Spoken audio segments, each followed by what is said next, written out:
I'll just do a quick recap from this past Friday, which was our most recent session. For those of you who might not have been there, was Arc 1, Session 4, or Episode 4, if you'd like to call them episodes. Um, Cave Diving 101, Intro to Spelunking was the name of that last episode. Our characters found themselves having been taken prisoner by a band of bright blue colored Saruks. Saruks are these like sort of snake humanoids that many believe to be the original inhabitants of Avved. When they woke up in their basically jail cell, let's just be honest about it, they found that still had the TikToks, those like energy, those stamina draining creatures, insects all over their bodies. This big scary Saruk came into the room and sort of intimidated them and told them that they were going to be sacrificed. They were going to be sacrificed to the Saruk's god after just a few days, and then it left. They staged a stunning jailbreak, which was incredible, incorporating some interesting tactics to remove some TikToks off of their bodies, let's say. We learned that our favorite word in Avved is stew. So that's important to keep in mind. That's our safe word. And after Rain used her ice breath as a dragonborn on the lock, they were able to break the lock open, get out. They met a Kenku, a black and red feathered Kenku, who was actually seemingly on its way to rescue them. But they had broken themselves out before it could even get there, taking charge and ownership of their fate and of their destiny. Incredible. It left shortly thereafter, not wanting to follow them deeper into the caves, which was the direction of where their objective was.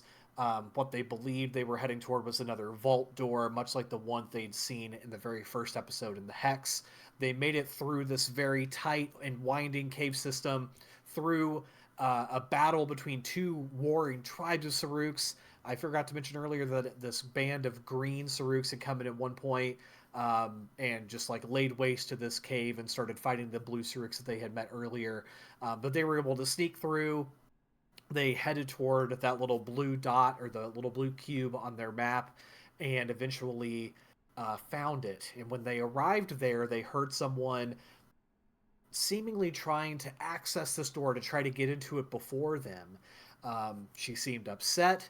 Eventually, they were able to introduce themselves, and she introduced herself. Her name is Luralia, and she is a member, she revealed, of a group called the High Minds, who are the people apparently running Avved. So that is what we learned last time. It was kind of a shocking reveal, I will say. And we're going to kind of pick up right where we left off, which is just after Luralia had said, all right, do you want to use that device, that sheath, as she called it, to help me get back inside of this vault, back inside of, whatever is behind that door. So that's kind of where we're picking up right here. Before we dive into that, are we feeling good? Are we ready? All parties, so to speak. Or are there any questions? I'm sure you have thousands of questions after last session, but anything that I can answer or talk about or anything like that as I start some music? Yeah, let's do it. You missed the most important part, that yes, we were intimidated, all except for Elson. That's so true. Remember, chains and whips excite him. Elson. That's right. Super, super true. Odin, are you good? Odin deep in thought. Odin is We will see. Oh, there. There. I was like, I see Odin's mouth moving. Okay. So Luralia has just said, are you ready to use that thing and help me get back inside? I mean, what do you as a party say? How do you react to that after all these things that have been revealed to you? Why do you need to get back inside? Oh, because I don't mean this to be rude at all, about where you live, but I don't want to live outside. I liked living in inside. So that's if you could just let me back in, that would be great. I feel like they're not going to be very happy if we let you back in, though. She kind of stops and sort of like leans her head to the side and says, "You know, that is a good point. But what I've always heard is that if somebody gets kicked out and they figure out a way to get back in, that they get like accepted again." Insight check. Insight check? Okay, yeah, go for it. Ooh.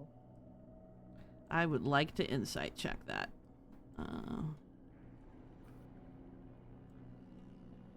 I don't even know what my insight is. It's +1. All right. First roll of the day. Let's go. First roll of the day. 8. 8? Okay. I think from insight, what you're getting from her is sort of like a nervous hope. Like she probably has heard what she told you. And she's not necessarily fully convinced that it's like gonna work out and be totally okay. But she's hopeful. Okay. And she's not lying. She's just nervous for sure. Okay. She's scared. What's behind those doors? Well, okay, so this is one of the exit points. So there's like a hallway that leads to an elevator lobby. And she looks at all of you with what I'm assuming are blank stares because she just said the word elevator. And says, "Okay, right. So, an elevator, huh? It's like if stairs did the job for you." So, like, they're moving stairs? Oh, no, that's confusing, isn't it? That would be an escalator. We also have those, but no, this is like, Wait. You have moving stairs? stairs? Like, the steps just move? A lot to take in, I know. Elevator, how do I describe? It's like if the first floor of your house was suddenly on the second floor, but very fast. Floors? I'm joking. What's a floor? What's a floor? Oh my God. You have 2 floors in a house? Crazy. Yeah, it's like if the floor in your house went like up and down for you. So So yeah, that's what I'm thinking. I think that's what she means is like you stand on one floor and you want to be like up so that whole floor, like your kitchen, can end up higher. Yeah, That's what I'm assuming. Yep. Right? You're getting it, I think, for sure. So there's like a lobby, and then that's also where they keep all the stuff. Like when somebody gets kicked out, there's like equipment and like some provisions and things that they keep. And so my superior took me down the elevator, or up the elevator, I guess I should say, and then let me out in the lobby and stood there while I like got my little hip bag and got some food and water bottles and stuff, and then they walked me down the hallway and then made sure I went out of the door, and then that's where you guys found me. So Have you ever been outside Wouldn't of the door there before? no. Are the people not gonna be inside still? Like, how are you gonna sneak back in? I wouldn't think so, but I mean, I think the first time we would see somebody would be once we like got in the elevator and like went down to like the operation level, and then that's probably where we would see people. But you're with me, and so like I can explain like you guys are cool and you found the sheath, and they'll probably be excited about that, and then it'll be okay. How many people are in there?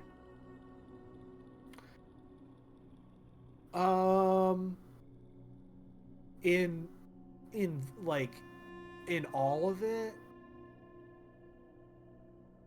Yeah. Like, how many people would we essentially run into taking you in there? Oh, I don't know. Well, like, how long would you be staying, do you think? Like a day, or... Probably long enough to actually understand what they're doing and why they're keeping Avved a desert. Huh. That's a good question. I would say that would take a lot of people, and like I went to school for a long time and studied like advanced molecular or meteorology and you know computer science systems and an application of like data integration and everything. Um, so like that took me probably like 22 years or so. So like probably that long, and at that point, probably like thousands of people, I would guess, is how many you would meet by then, because that's a long time. So And they'll be, guys, I feel like we should be able to trust her. She seems pretty nice. Also, I really just kind of want to go in there and see what's going on. I also want to go in there, but we truly have no idea what's in there. True, but she does, and she can help us get around. I can, I Maybe. will. Yeah, I'm sure we'll be well trusted by this person who was just kicked out of this facility for not being able to be trusted. She Whoa, just said they have a rule. And I They wasn't have a kicked. rule. And I wasn't kicked out for not being able to be trusted. I got kicked out because I was advocating for everybody who lives out in the desert and said that they shouldn't be forced to live in an endless desert forever. And then people got upset and they said that they would file a report, and they did, but then nothing happened. They didn't let you guys have any rain or anything. And then I complained again, and then they kicked me out. So Well, See, she was considering that, advocating for us. it sounds we're walking into a place where people don't like or respect us very much. yeah, but you Yeah. found Yeah, I the agree with sheath. that. You found the sheath, so they're gonna like you because you have a thing that they left that they That lost. we're restoring a thing that's going to help them continue to oppress us further. Well, like everybody has a sheath, so it's not uncommon. Something. If it's not uncommon, then For why do they you. care so much about getting it back? Well, because it's not. It's supposed to be something that people out in the desert have, I guess. And who said that I we don't were wanna going give it to give it back? Yeah. Oh, well, I guess no one did. But maybe there could be like, maybe they like, you could like trade it for something. That could be good. Like fair weather. Maybe that's Water? something that our department could do. Yeah, the place where I used to work could do. But maybe there's other stuff that you could like trade it for, because I know that they want it back. When the whole like the whole thing at the Hex happened, like they thought it was lost forever, and people were like pretty bummed. So What happened to the person that like came out? So I assume that the person that came out when we picked it up is probably one of them also. So did they get in trouble? someone came out when you were in there. Yeah, in like this huge suit. Couldn't see their face. Hmm. But they wanted the artifact whose name escapes me currently. Oh, even the though you sheath. said it 50 times. Thank you. The sheath. Well, that would make sense. Yeah. Did they have one of these? And she points to the little like winged eye logo. Yep. Okay, yeah, then that was one of the high minds for sure. And yeah, if they had left it there doing something and you found it and they were trying to get it back, then yeah, that kind of all makes sense. Wait, how do we know that they're not going to think we stole it and they're going to arrest us? I don't know. But Because you're regardless, saying they're going to be happy that we have it. yeah, that's what I think. I mean, if you were to bring it back, even if you were to ask for something in exchange, I think that they're going to be happy it's sort of back here. That's what I'm guessing. Well, I guess time to get It ourselves has some so answers. much valuable. Soup, what were you saying? It has so much valuable use and information, though. It seems unfair to just give it up. Well, none of us are saying we're going to give it up yet, but it is our ticket inside. So how about we cross that next bridge when we get to it? I guess. Okay. So, Onward. you wanna? Yeah. Okay. Cool. So what you're gonna do, and she sort of like reaches toward Rain because I think Rain's the one who has the sheath, and then she sort of like stops herself, and she kind of like puts her hands kind of like close to her chest, and she walks over to the vault door, and says, "There's a little. If you bring the sheath over here, there's like a little hatch that you can put it into." A hatch. Yeah, it's like All when you right. get close, it'll like the little door on it will slide away, and then you'll see what I'm talking about. Is there a door right in front of us? Yeah, the vault door is. This is not, to be clear, you guys are not inside yet. You were still outside in that little cave chamber. Oh, okay, because I just didn't want see a to. long hallway. Are we going Yeah, all? Is it all the way no, over no, no, no, here? no, no, no, no. You guys are all the way back. You're not even inside of this hallway yet. I just Oh, didn't. okay. I just didn't want to make the cave chamber ahead of it. Ah, got it. So So this is inside. this is inside. That's correct. Okay. But okay. we're not there. We're not there yet. Theater of the No, we're not there mind. yet. We're still Yes, in the. We're still we're in the theater little of the cave mind. chamber. Okay. Rain goes to inspect the hatch to make sure nothing's going to snatch the sheath away from her. Oh, okay. Make an investigation check. Investigation. What is mine?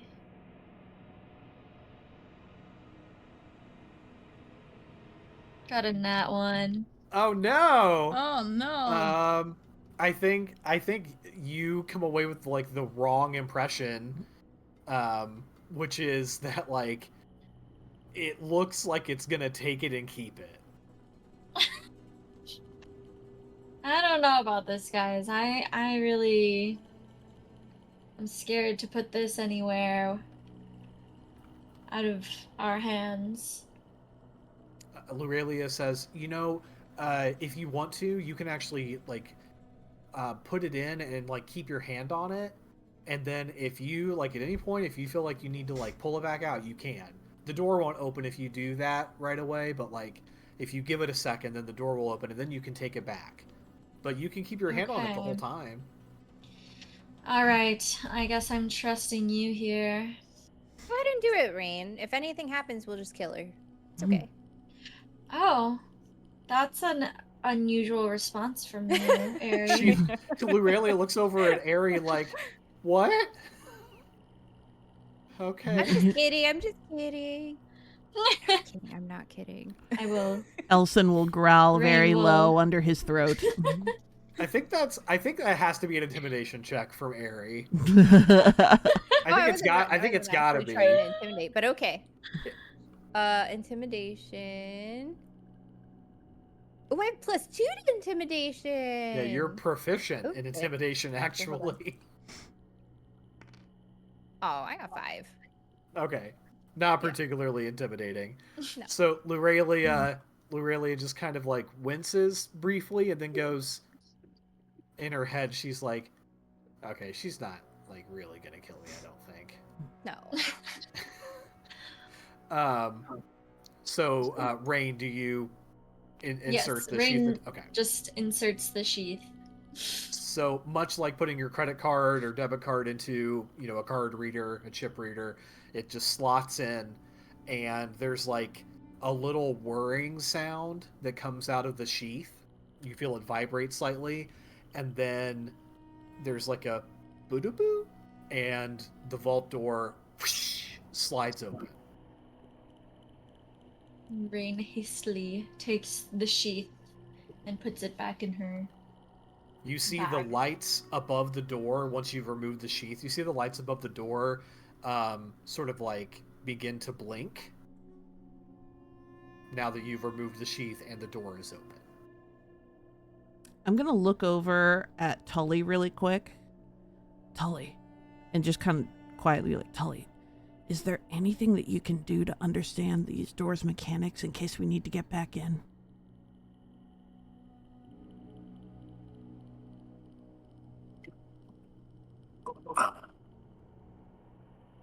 It's all pretty advanced. I haven't seen much like this. When Elson... Do you... Sorry, go ahead. No, you go ahead. I was gonna say, when Elson like looks at the door, does he like, because it's open as one, does he see anything that might indicate a way for it to be jammed, or does he see a track, or does he see anything that looks like it would stop it from doing its duty per se? I gotcha. Definitely like a track. It's sort of set into the floor. And then also into the ceiling, there's like, you know, the door itself is taller than the frame, let's say, like it's inserted into the frame.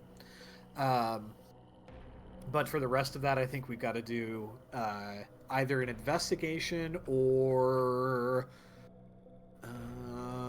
I'll say Arcana, because that's the closest thing to like science, I guess. Okay. Either or, so I can pick which one if I have. Yeah, whichever one you'd prefer. Well, it's a +0 on both, so I guess it doesn't really matter. I guess that'd be the Arcana is kind of the closest thing to science, I suppose. Oh, 15. Oh, very good. Man, as far as something that you could do to jam it, I mean, if you stick something dense enough into that track, especially where the door would close, like actually pocket in on the side, you have a feeling that you could get it to jam.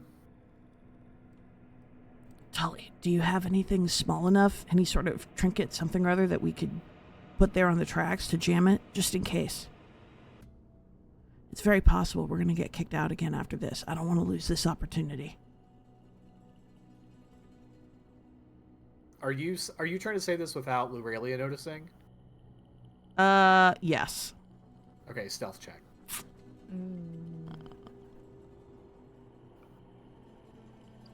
Mm-hmm.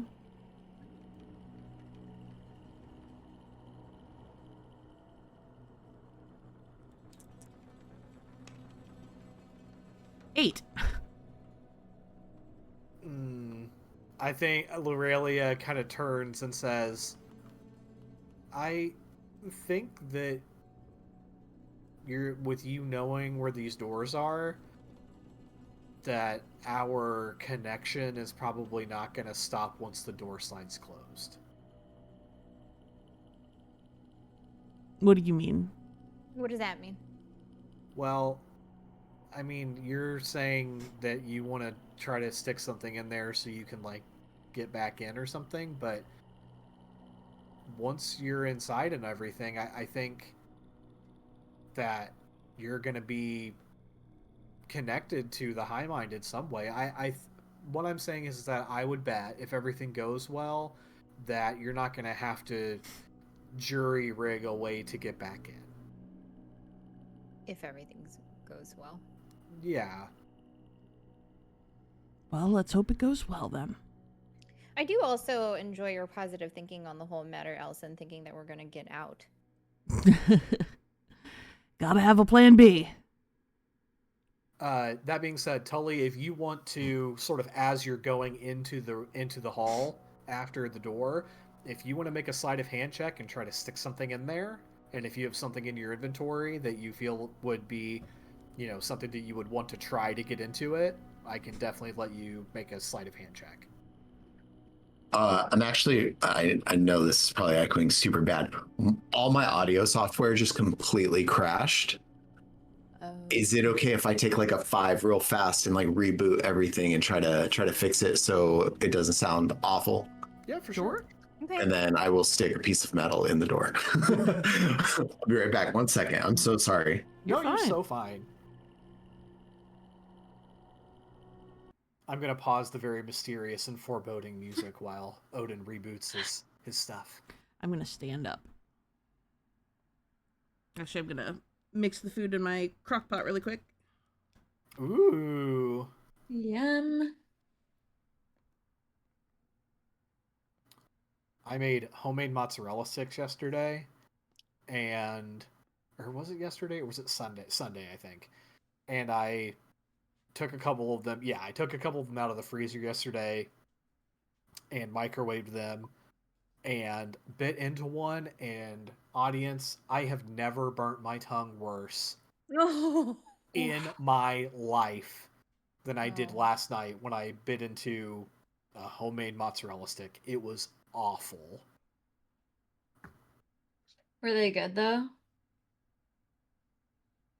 I mean, oh yeah, delicious, incredible. Worth it, maybe. But like, Yeah. oh my gosh, it was so. It was one of those moments where I bit into it, and like something like hot, something kind of like gushed out of it onto my tongue, and immediately I knew I was like, oh no, something, Yeah. because it hurt, and then it immediately stopped hurting, Oh no. Oh. and that's how you know it's real bad. Yeah. Yeah. Thankfully, your mouth is like the quickest to heal. Yeah, you get like a It new just set of sucks to have taste to buds deal with every like week, right? Something like Oh, that. really? I think Damn. so. It is really interesting. I burned the roof of my mouth once on some hot pot, and that was not fun. Ooh. That sounds painful. It's like a reminder of how fragile the tissue is in your mouth, too. True.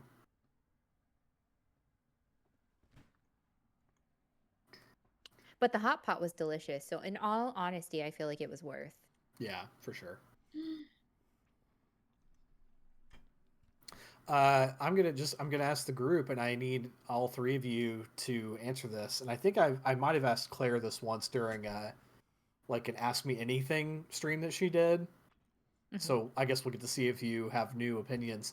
But I need to know: fuck, marry, kill, burritos, sushi, and pizza. Oh, Jesus. Fuck burritos, marry sushi, kill pizza. That I would be the same. I would be the exact same. I think Okay, I but I gotta am agree. also I feel like lactose you intolerant. can't. I hate I to feel do like it, you can't but not fuck a burrito though. yeah. Yeah. Like, you have to. Burritos fuck the are burrito. very Like, come fuckable. on. Yeah. Yeah. Yeah, definitely both, marry really. sushi though. Wow, Yeah. all of you are killing pizza. Brutal. It's in my defense, I'm lactose intolerant, so I don't eat pizza often. I'm not, but Get it. I just love pizza, or I just love burritos and sushi more. And sushi, yeah. I get it. Yeah, sushi is definitely my top. Yeah. Yep. I fucking love me some sushi, man. Well, we're gonna need stews in chat after this because I'm fuck burritos, marry pizza, and kill sushi. Wow. Well, you're from like, you're in a landlocked state, aren't you? So you probably have never had like good sushi in your life. We have the Great Lakes. We have Lake Michigan. He's up in like, the northern, actually, I've northern Okay, been to Florida. Japan. my brother says that all the time, and I'm like, no, it's That not is the not the same same thing. as being on an ocean. It is a different beast.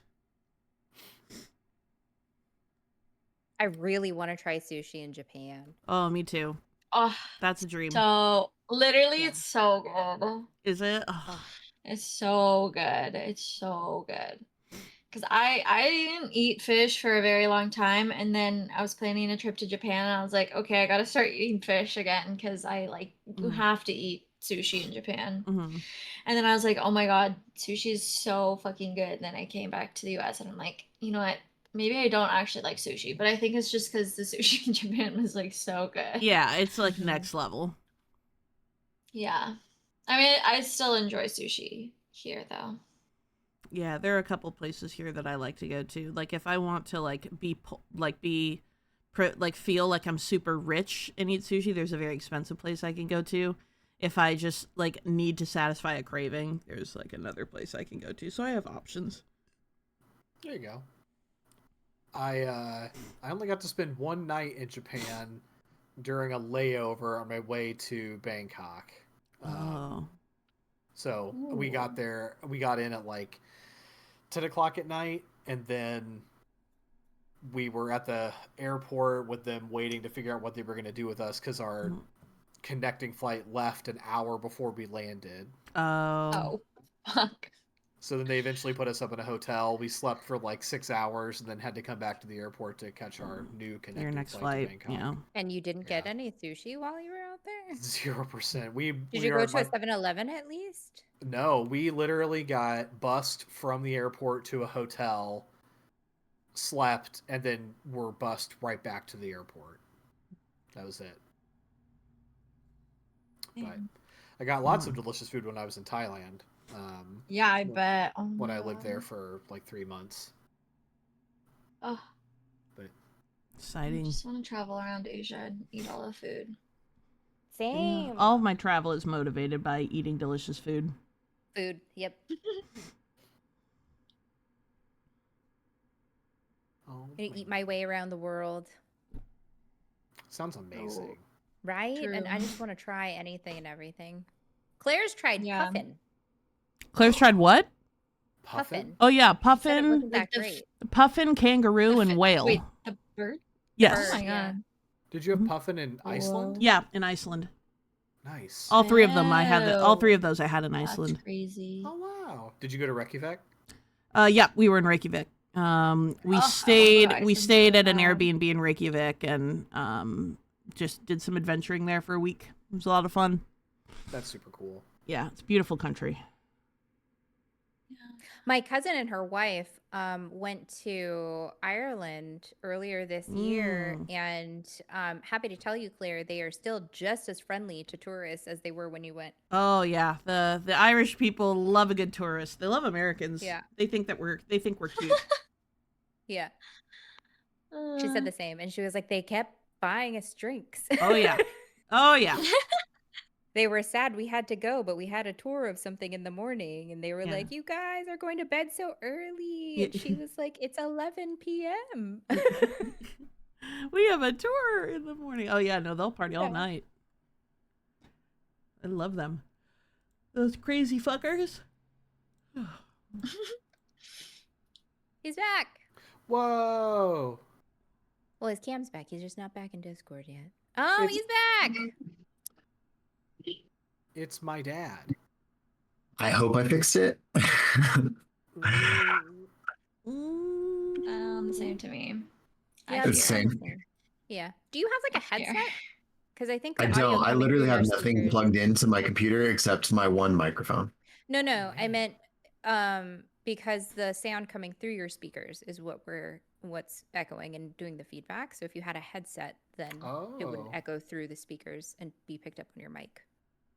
Oh, my speakers are like I can barely hear you guys as it is. Like they're very, very, very low. Okay. That's I don't know. I What feel like microphone do you have? I have a Audio Technica AT 2020.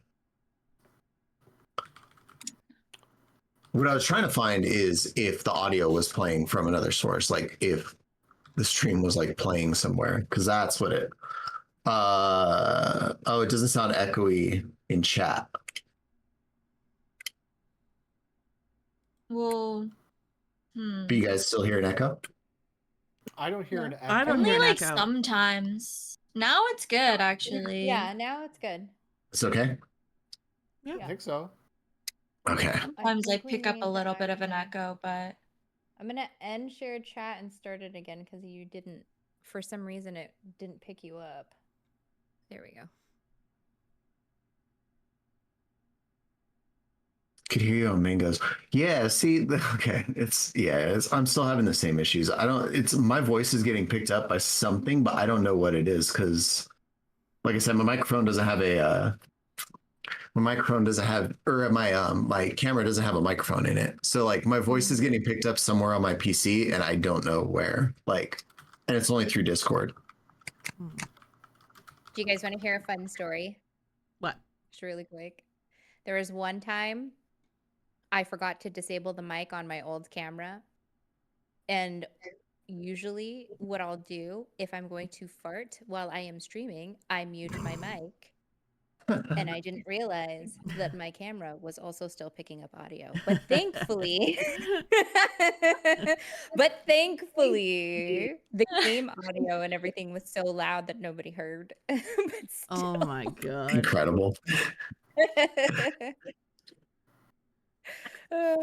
That was a fun time. And it took Claire telling me, I think I'm hearing you twice. And I was like, Yeah. fuck. I've been muting my mic to fart, and you guys, there's still audio. I think just picked up. Mango now is echoey. Maybe it's more a person by person volume. Ooh, maybe. What do you mean? Oh wait, Yeah, now they're Mango's saying echoing? now they're Just saying through Mango's Odin's. echoing. It's just through Odin's stream. Like we can hear Mango I can hear you through Odin's microphone.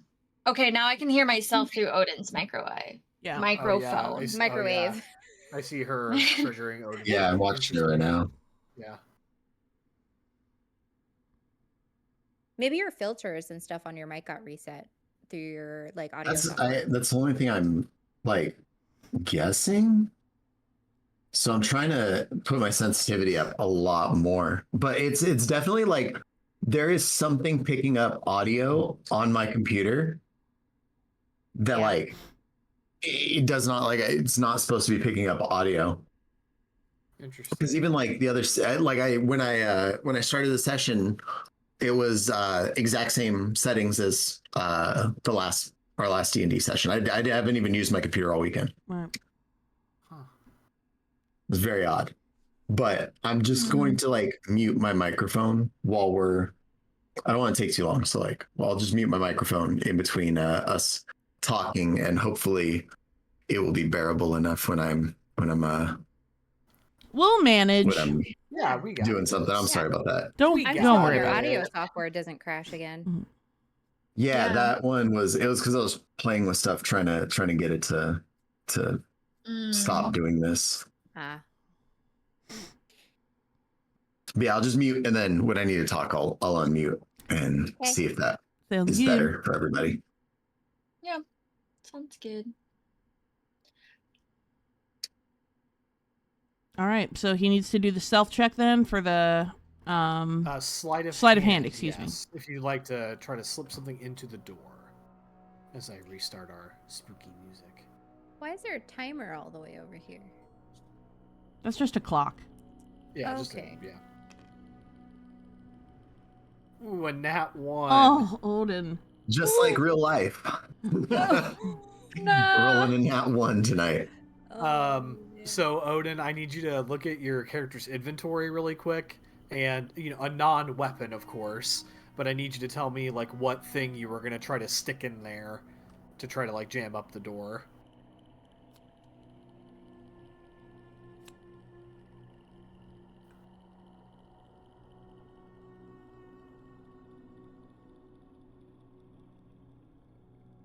I have crossbow bolts, and I don't really use a crossbow, so I probably would have tossed, like maybe one or two of those in. Okay. So as you go to slip those into the door jam, they just like you try to sneakily like in them in there, just like kind of jab them in there, and they just do not find purchase, and they just immediately like clatter to the ground. And Lurelia turns around as like people are stepping through the vault door, and she's just like, "Really?" Sorry, I dropped those. She just kind of like rubs her forehead, and she's like, "Okay, just come inside, I guess." Inside, you see a long corridor with soft lights every few panels along the floor. It's long enough that you can't quite make out where it ends, even with those lights. The air from inside here smells clean. Almost uncomfortably so, like sterile even. Lurelia, though, seems relieved and steps inside with great comfort, kind of waving you and sort of like ushering you in, so to speak.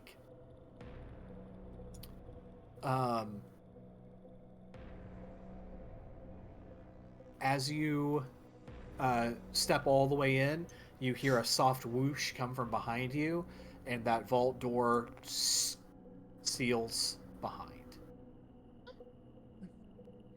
It's fine. Everything's fine, guys. We're so We still good. have the sheath. I think we're okay. I think we'll be okay. Yeah, yeah. We'll be fine. Should we be venturing forward, or should we have her lead the way? You tell me. I think you should lead the way. Yeah.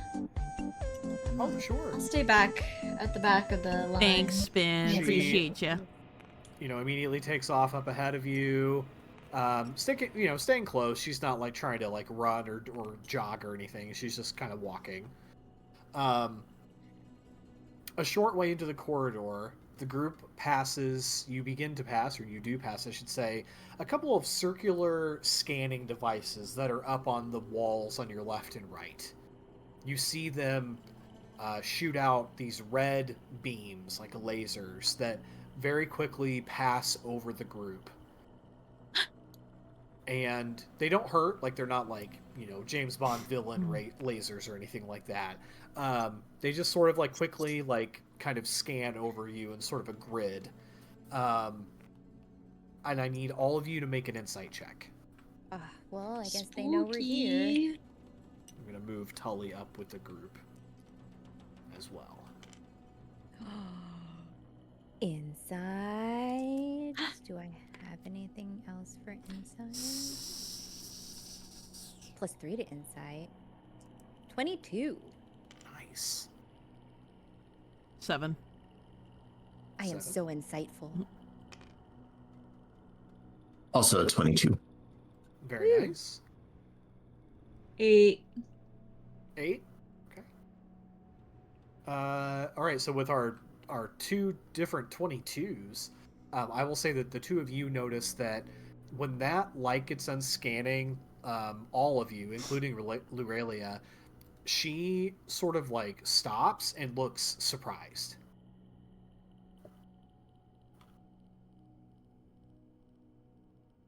She looked surprised that she was being scanned? Yes. So what are these scanners for? She kind of turns around to you and says, I don't know. That's never happened to me before. It didn't happen when I was being let out. But these were here when you were being let out? Yeah, I just thought that they were like emergency lights or something, though. It sounds like someone knows that we're here. I'm just wondering what they were scanning for. A moment later, you see one of those two devices shoot out sort of up ahead of you, not very far, maybe 10 feet ahead of you or so, a single red beam.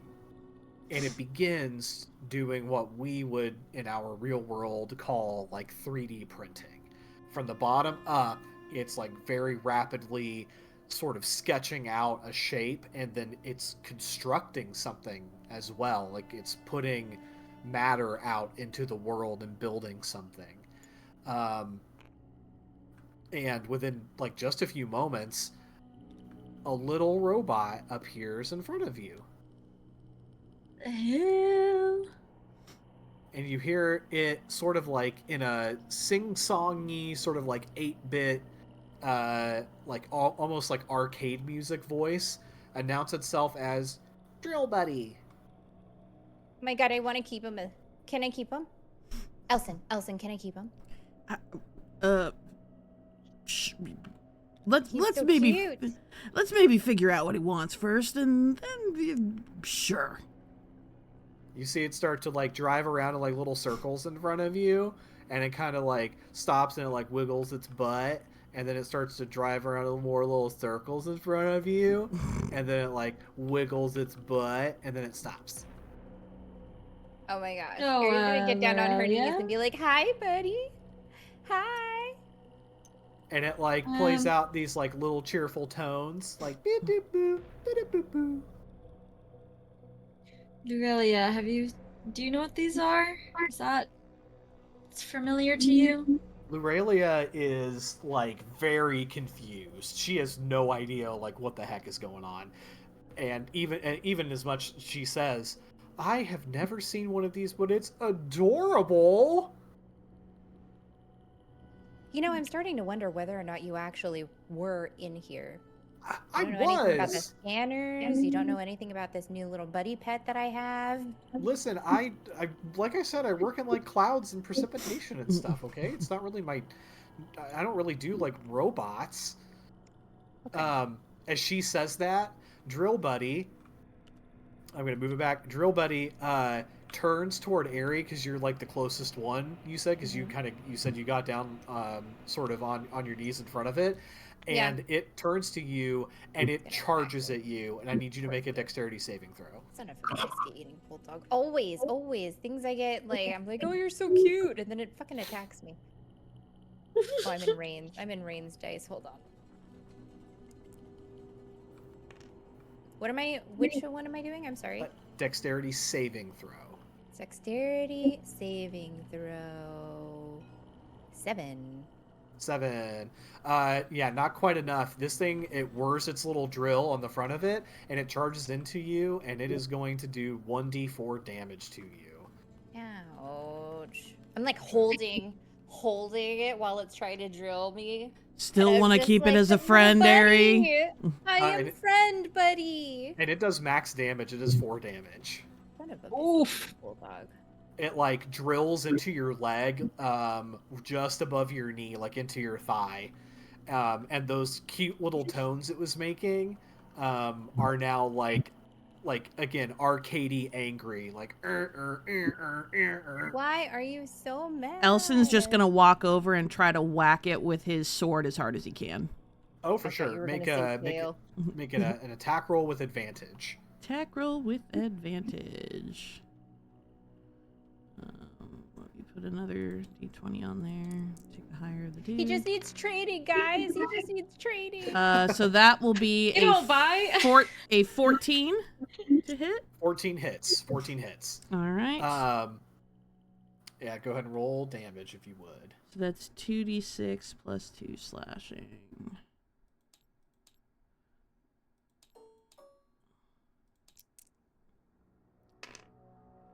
So that's 8 total damage.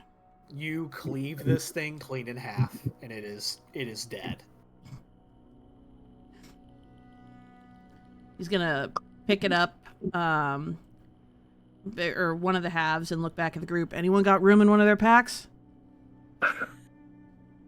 Tully runs up and grabs the other half and starts kind of like trying to like study it and like figure out like how this thing is even doing what it's doing. He hasn't really seen anything like this as an artificer, so. Oh, for sure. Make an Arcana check. And Elson/Claire, if you want to put that one half of it into, or really both halves of it into your 2 containment capsules, you're more than welcome to do that. Yep, I'll put it into my containment capsule, or the half that I have, if Tully's holding the other half and then investigating it. Okay. 4. 4. This thing is so different than anything you've ever seen that it is hard for you to make judgment calls about what it is or how it works. You're going to have to take this with you and do more study. Tully, friend, what is the probability that you can put him back together and make him nicer?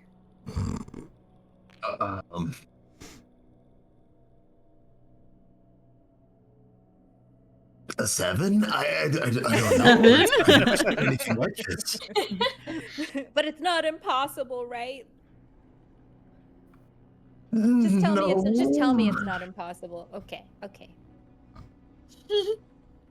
Just tell her what she wants to hear, I think. Yeah. I will do my best to fix it. And Tully like kind of holds out the half that he has to Airy, like kind of pats it on the head and like you can hold on to this for now if you'd like. That sounds good. I have 2 capsules, right? You do. Okay. Elson roughly throws his half into a capsule. There's like a very satisfying crunch as it lands at the bottom of the capsule. Great. That sounds good. I gently put my half in the capsule. Don't worry, little buddy. Aww. You're just misunderstood. It's okay. All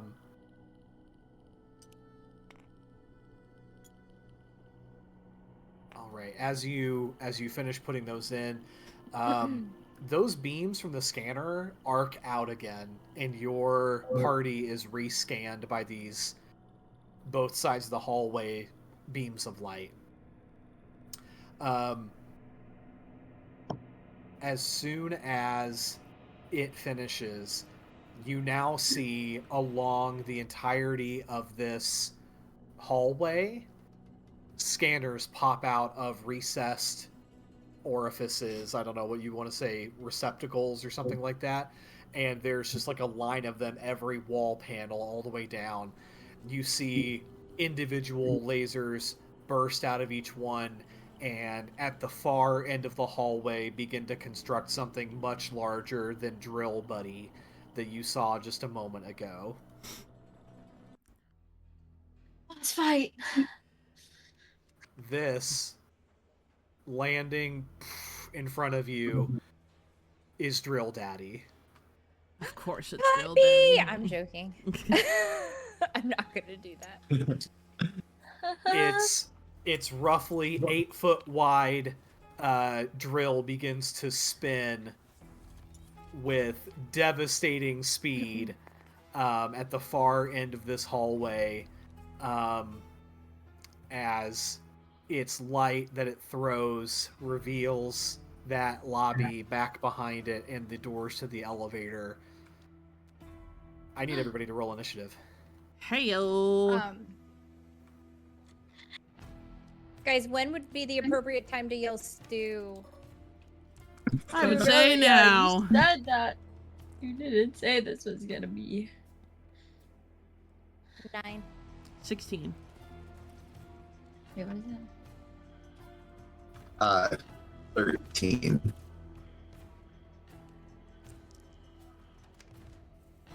What was range 12. again? 12? 12. What was Ares? 9.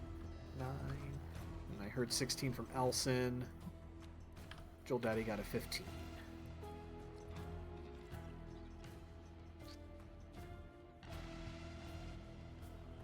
Question. All right. So, there are grid lines on the map. Hopefully those are showing up for everybody. Again, all of those are 5-foot grid lines, so you have quite a distance between you and Drill Daddy right now. It is a long hallway. But it is also a fair distance away from you, so maybe that's good. I don't know.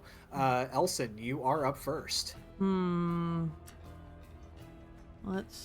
me have a look at my actions here.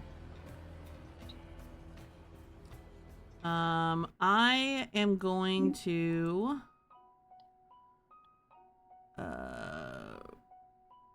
cast Bless on you bless up to 3 creatures of your choice within range.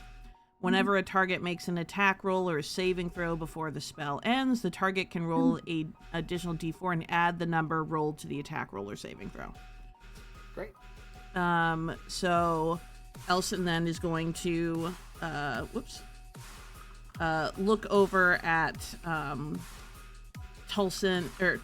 Tully, Rain, and Airy, and he's gonna extend his hands out, and he's gonna call on Lathander.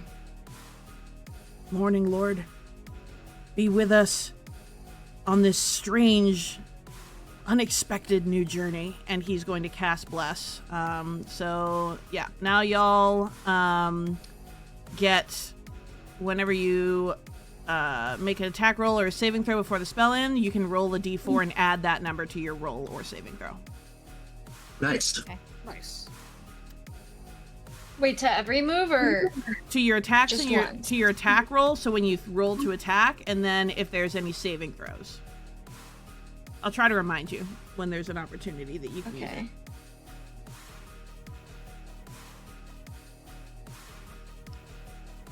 Okay. And then any movement, Elson? He's gonna kind of move here to the side, but that's it. He's not gonna try to charge. Okay. It is Drill Daddy's turn. And it is gonna move up.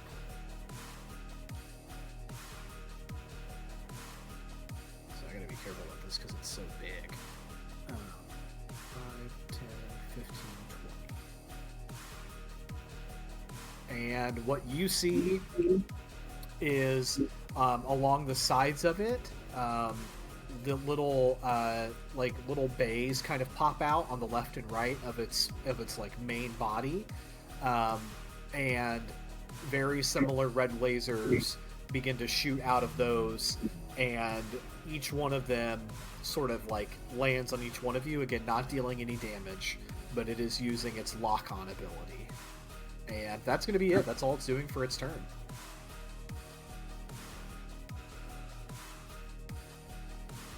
So we are going on to Tully. You are up.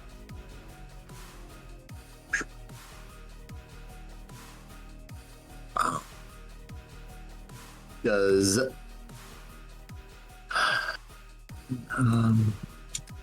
Tully, in his expertise of certain, I mean, this is kind of well above and beyond anything he's seen, but is there some kind of thing I can do to kind of get a grasp of like how this thing is working? Like if I see any maybe exhaust vents that could be exposed and sabotaged, something like that. Yeah. Again, I'll give you the choice of investigation or arcana. I will do investigation.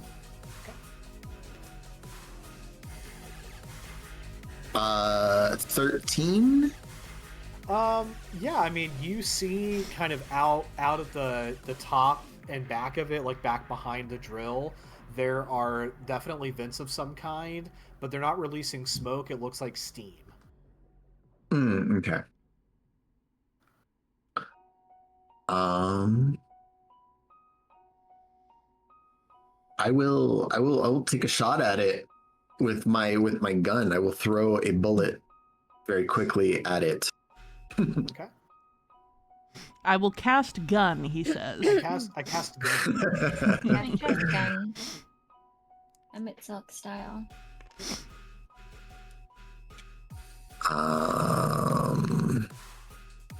This is a 6 to hit.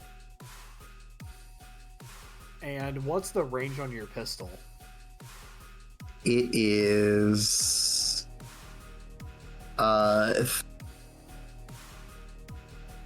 it has 30/90 on it, so I guess 90 feet if it's long range. So we are past that. It is actually a longer distance than that for this, so I need you to roll a disadvantage. Okay. So did it hit? I did not. No. Oh, okay. But we need to see if you get a natural 1. Oh, that's for damage, or do I roll another d20? You roll another d20. Because we're going to see, because you missed, but we have to roll it again to see if there is a worse result possible. Let's see if you do worse than missing. But there's not. Same. Yeah. So wait, Tully, you had +6 to your roll? It was a 6 to my roll, yeah. Well, you also had that +4 from Bless. Oh, that's for hit as well? Yeah, that's for attack rolls. Yeah. You would add that to attack rolls. Oh, So okay. that So would- then it would have been a 10. Okay. Wait, you have a +6 to your pistol? No, it was a 5 + 1, and Oh, then okay. I Got misunderstood. it. Okay, cool. So yeah, maximum of 10 still unfortunately would not hit. Okay. Okay. Damn. Do you want to move before we go? I think Tilly's like very like, what the hell? Like, I had never seen anything like this before. Obviously, being Scraptic for a very long time is like kind of intrigued a little bit, even though it's like kind of certain death. So just gonna kind of creep up the side a little bit. 10, 15, 20. Just up a little bit to like the front of the group, but not really super approaching it. We'll go about right there. And that gets you closer to being within non-disadvantage attack range too. Yeah. Okay, we are going on to Rain. I am going to... Let me pull up my character sheet. I will cast Mage Armor. Okay. Bringing our And AC then out. I will... Yeah. Oh, wait. How much does my... Let me see.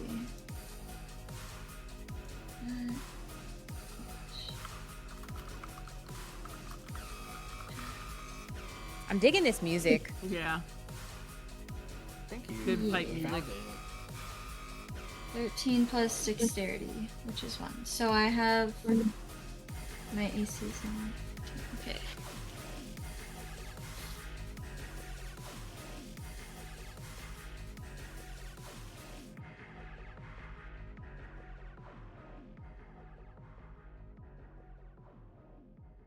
Okay. Yes, I have my mage armor on, and then I will also move to get within casting range, maybe. Okay. 2, 4, 5. Actually, I'm gonna stand right next to Tully. Okay. I think that's about 30 feet. And yeah, that is my turn. Okay. And then what you said you wanted to, because I think Mage Armor is a bonus action. Oh, is it? I believe so. So you should get another attack. I mean, I guess I will attempt my Ray of Frost. And I roll that at disadvantage because I'm far, right? Yeah, I don't know if it can actually reach that far. Okay. Because I think it's 60-foot max. Yeah. I counted, and we're like Chromatic well over Orb is 200 90 feet away. I don't. Let me see if we're there. But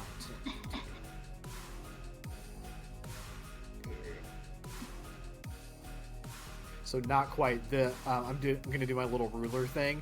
That is 90 feet currently. Oh, okay. Oh, wow. Yeah. I know, right? So if there's anything else that you would want to do action-wise during your turn, we can get that done. Otherwise, we will go on.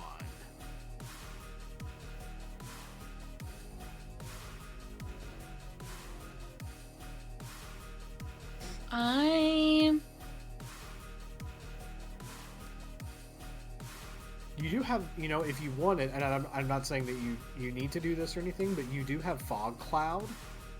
Yeah, I was thinking I could cast a fog cloud. Because you said that they were like aiming at us, right? Mm-hmm. That's what Drill Daddy is doing. So that is 20 feet. I can cast it 120 feet in front of me. Does it... Okay. And that's like right in front of Drill Daddy. Pretty much, yeah. It's like right at its nose, essentially. Okay, I will cast my fog cloud right in front of Drill Daddy so he can't see us. And it's... Or I guess it's only... Yeah. Excellent. There you go. Gotcha. And hopefully that's showing up for you guys. Yep, I can see it. Yes, I do see that. And yes, that is my turn. I didn't change the color of that for you, did it? No, okay. I was wondering if I could make the smoke black. That would be cool. Anyway, all right, cool. Very nice. And immediately, as soon as you cast that, those lasers are like not getting through. They just contact that fog cloud, Nice. and the targeting has not landed, or is not landing anymore, I should say. Okay, after Rain, we are going on to Airy. I'm gonna move up. Can I, as I'm moving up, can I smash some of these scanners? Because I feel like every time they scan us, something new pops up. Ooh, or is clever. that not worth doing? I think it's a great idea. I'll tell you that right now they seem to not be active. Because there's a new monster. If that makes any difference to you. Would it be considered an action if I just swung at one to for like, sure. smack it? Because there's several now, right? They're like all Yes. along these panels. Yeah, you've got like one here, one here, one here. Kind of every one of those like double panels has one of them. I'd say you could probably get like well, what's your like 5, 10, 15, 20, 25, 30. So you'd be able to get up to about here. So I would say you could probably smush 2 of them with one action. I think that's fair. Okay, all right. Should I roll before I move?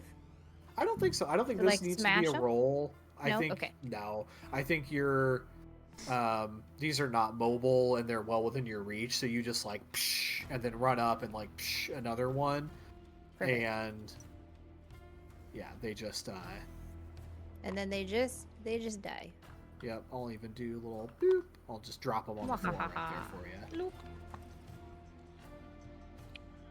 They look like the eye of Nidhogg. All right, and then it's Lurelia's turn next. Ooh. Lurelia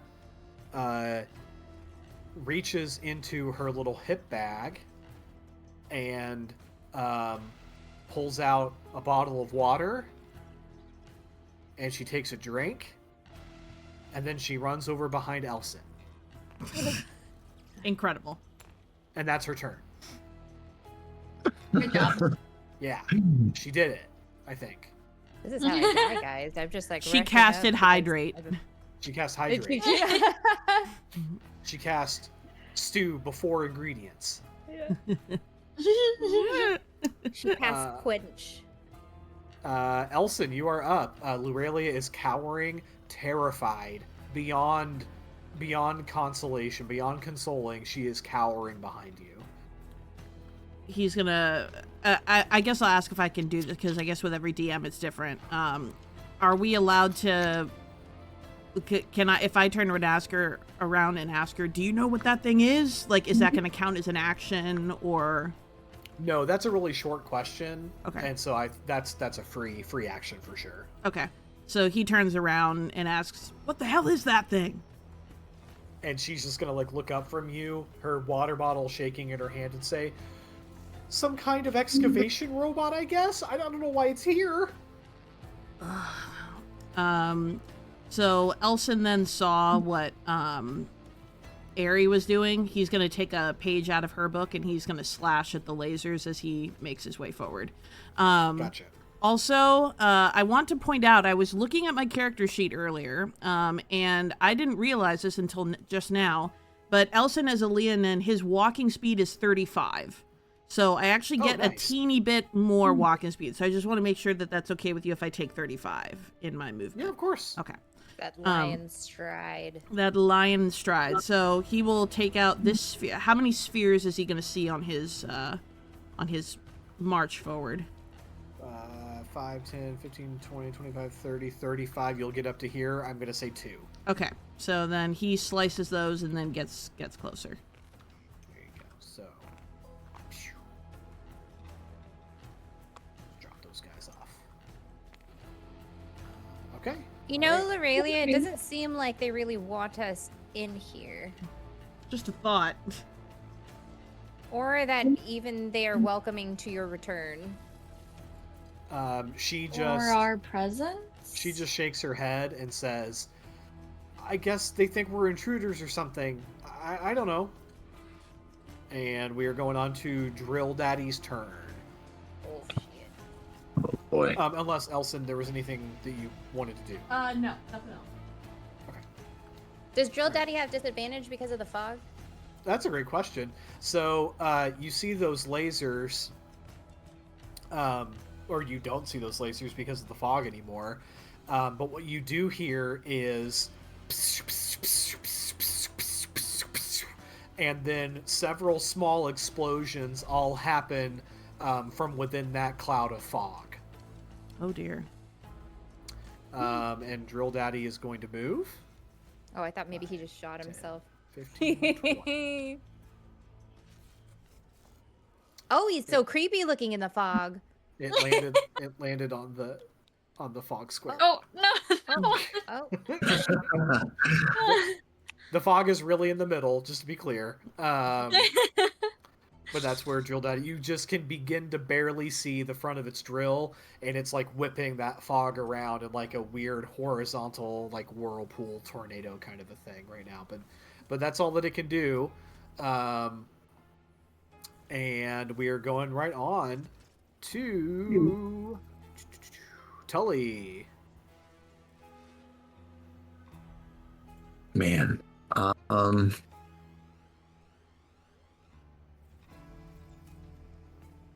Still feel like there's not too much Tully can do from back here. One of these scattered spheres can Tully look and see if you can tell what's going on with those, if they're connected to Drill Daddy, or if he gets anything from those in some way. Make an investigation or Arcana check. See if this roll is any better. Hey, okay. Nice. That would be a 23. Very good. Investigation. I mean, of course you know immediately because you saw it happen that those were, putting those lasers out that were somehow constructing the Drill Daddy. You know that for sure. As far as like how they work, there is like a crystal lens on the outside of the sphere that the laser is like focused through, and there's some kind of like array that's emitting the laser inside of it. The crystal seems like it focuses that laser somehow, but as to how it works, you will need more study. Does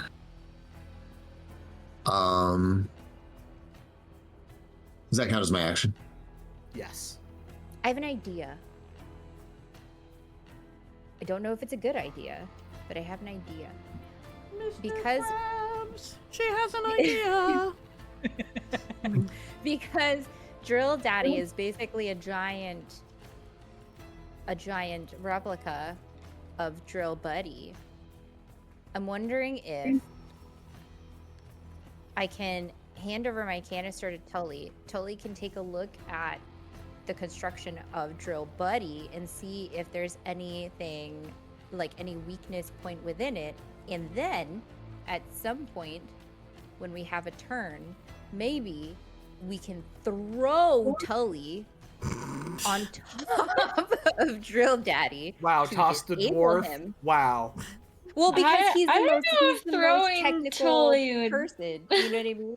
He here's- knows how shit works. So and then here's he what can I'll- Well, you just Here's what I'll say.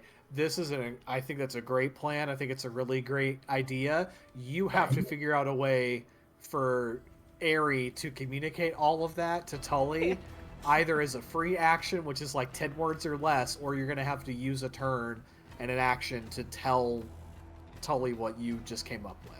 God fucking damn it. Okay. It's a great it's not plan. my turn. I love it. I mean, there's not much else you can do on your turn anyway, other than move up. That's Yeah. true. It's true. Unless you guys have, like hand crossbows or something that you want to use for long range. Yeah, I don't have anything long range. Me either. So Tully, that was your action. Are you moving up? Yeah, we're still we're still far from 90 feet even. Yeah. Yeah, I will move 10, 15, 20. Move kind of right alongside Elson. It's my turn. Yeah, this is currently 90 feet away from you. Okay. Oh, yeah. So still a little ways, and this giant drill thing is not quite beginning to bear down on you, but it's getting closer. Going right on to Rain.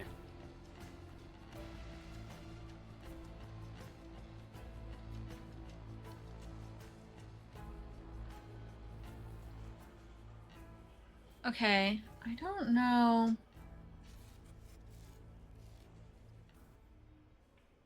I can't really do anything, but I am going to. So I have these sorcery points, which I can convert into extra spell slots. Mm-hmm. So I am. Wait, is it? I think it's 2 sorcery points for the first level of spell slots, and I have 2, so I'm gonna give myself 1 more slot of my first level Okay. of spells, and that's the only thing I can do. Okay.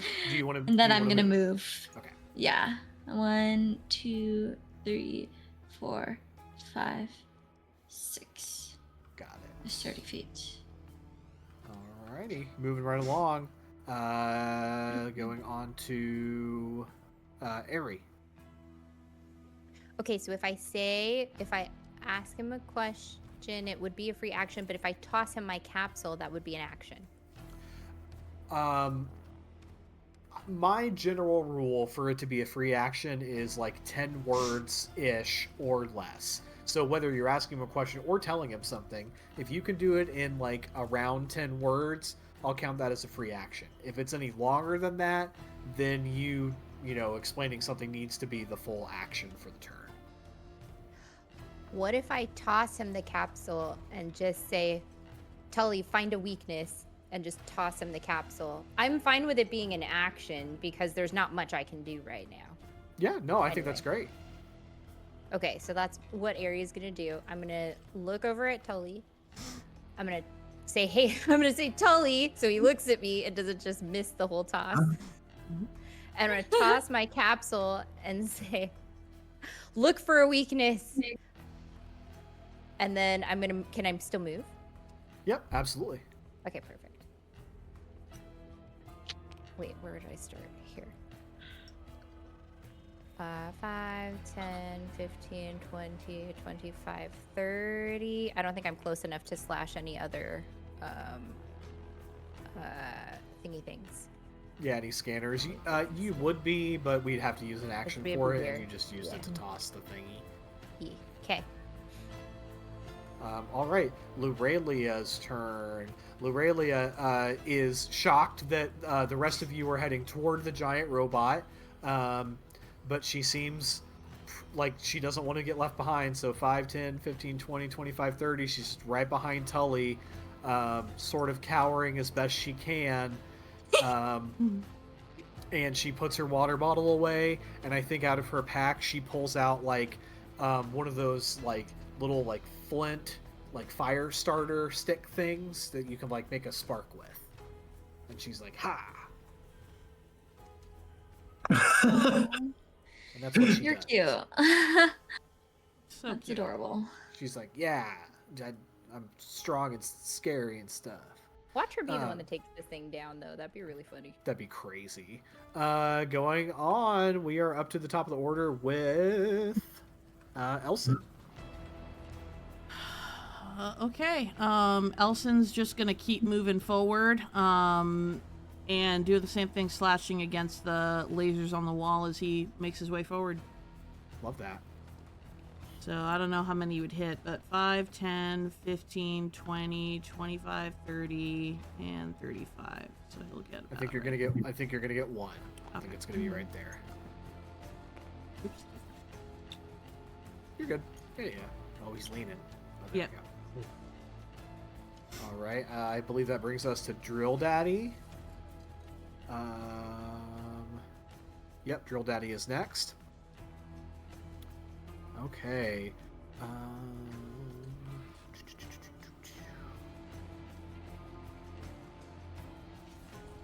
What do I want to do?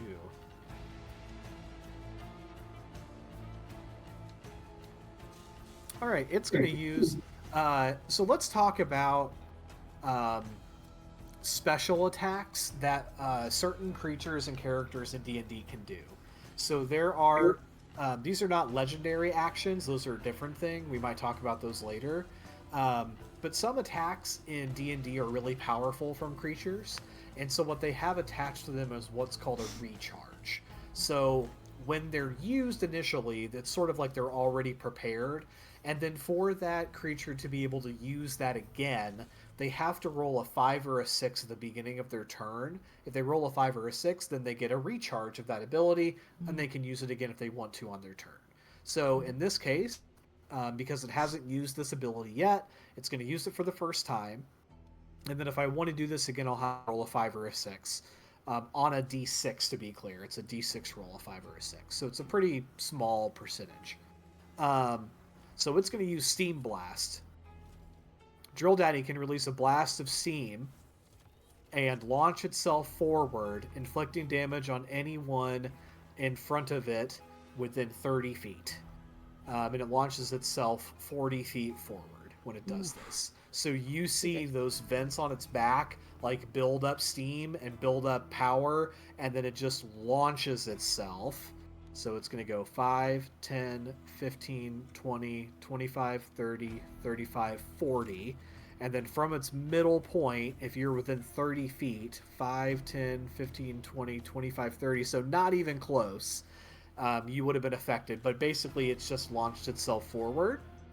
But there's this huge, like, off-gassing of steam underneath it as it lands. And then it's going to do its 20 feet of movement. 5, 10, 15, 20. And this thing is almost right on top of some of you. But that's all that it can do for its turn. Okay. So we are moving right on to Tully. So, Tully, football catches the capsule, and then sees this thing like charge forward. Is like, oh. So he instantly kind of bends down, opens the capsule, and starts checking out the drill buddy, comparing it, seeing if the architecture looks the same, and seeing if there's any very noticeable weaknesses, or maybe not so noticeable, I guess, to roll. So here's the tough part of this situation. If you guys remember from the very first session that we did, there's something important to remember about the containment capsules. Yeah. Which is that once you put something inside of them, they are locked closed. So he can't open it. So you can't open it. Damn. That being said, you do have it in your possession now, so if there's an investigation you want to do, kind of like looking in through the capsule, because it's a clear wall, right? You can like see what's inside of it. You're just not going to be able to get in there with your little fingies and like manipulate it or anything like that. But we can still do like a visual inspection. Yeah. Let's do that. Your call, investigation or arcana. Investigation, please. Fuck. That's it. Damn. That's tough. What is that total again? The total is 8. Total was 8. Yeah. The thing that your eyes keep bringing you back to are those steam exhausts. That's the most exposed element of it that you can see. You just know it's going to be tough to get to because, between you and those is a giant drill. That's what you got. So it's on the back of the thing. Yep. Does you guys can have kind an of see ability? them on top of it too, if that's helpful. I don't know if that's helpful or not. Does rain have an ability to freeze like these vents per se? Ray of Frost doesn't necessarily freeze something. It causes cold damage. That might be something that you might want to give a shot at. But it doesn't necessarily freeze something solid. It slows things down if it lands. It reduces their movement speed by 10 feet per turn. Remind me again how we point. Tap. Tap. Just a yep. There you go. There we go.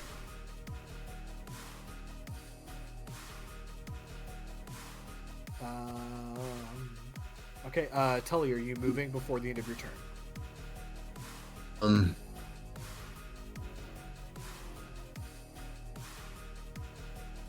Yeah, there's not much else I can do now. So yeah, I kind of yell over to Ari and just, I'm not seeing anything.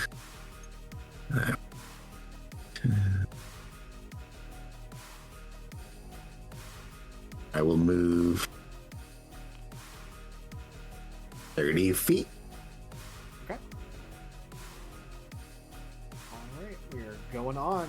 Rain, you are up and well within spellcasting distance now, I think. We're pretty close. Yes.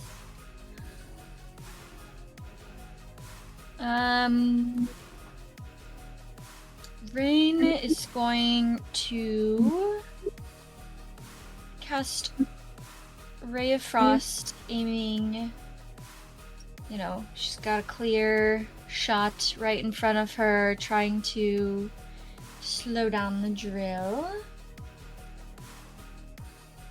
That is...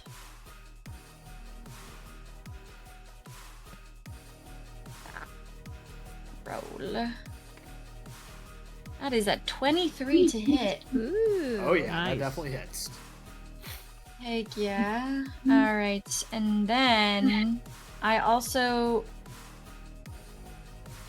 No, it does 1d8 plus I get the 1d4 from the bless. No. That's not a damage thing. That is a bonus to hit. But you got a 23, so you're already good. Okay. Well, then I will roll my d8. Is that a d8? Yes. Okay, it does 5 damage. 5 cold damage. All right. And reduces their movement speed by... No. Yes? Yeah. 10 feet until my next turn. Okay. Yeah. All right. So yeah, you see that ray of frost burst out from your hand, and it just like kind of coats the front of the drill and like the treads back behind it with just a little bit of frost, and it just slows down ever so slightly. Not a fast moving creature, but it is definitely slowed for its next turn. And then did you already move, or do you want to move now? I am not going to move. I'm comfortable at this range. Okay. Alrighty, then we are going right along to Ari. I'm just gonna move up. I'll be in line with Elson and knock off this scanner over here too. Gotcha. Okay. And then all good? Yep. Alright, going right on. Lorelia is not moving up or back. She is very afraid that this thing is getting closer. She's just going to kind of slide over to the middle, and that's all she's going to do during her turn. Does not seem particularly adept at combat, that one. Going on back to the top of our order with Elson. She has her fire starter. Yeah. So Elson's gonna go 5, 10, 15, 20, 25, 30, 35. Would actually put him right here. Well, Getting right up to the drill. Right up to him, basically. Right up. So we're gonna start taking some big old swings. Okay. I love it. If I can find my... There we go.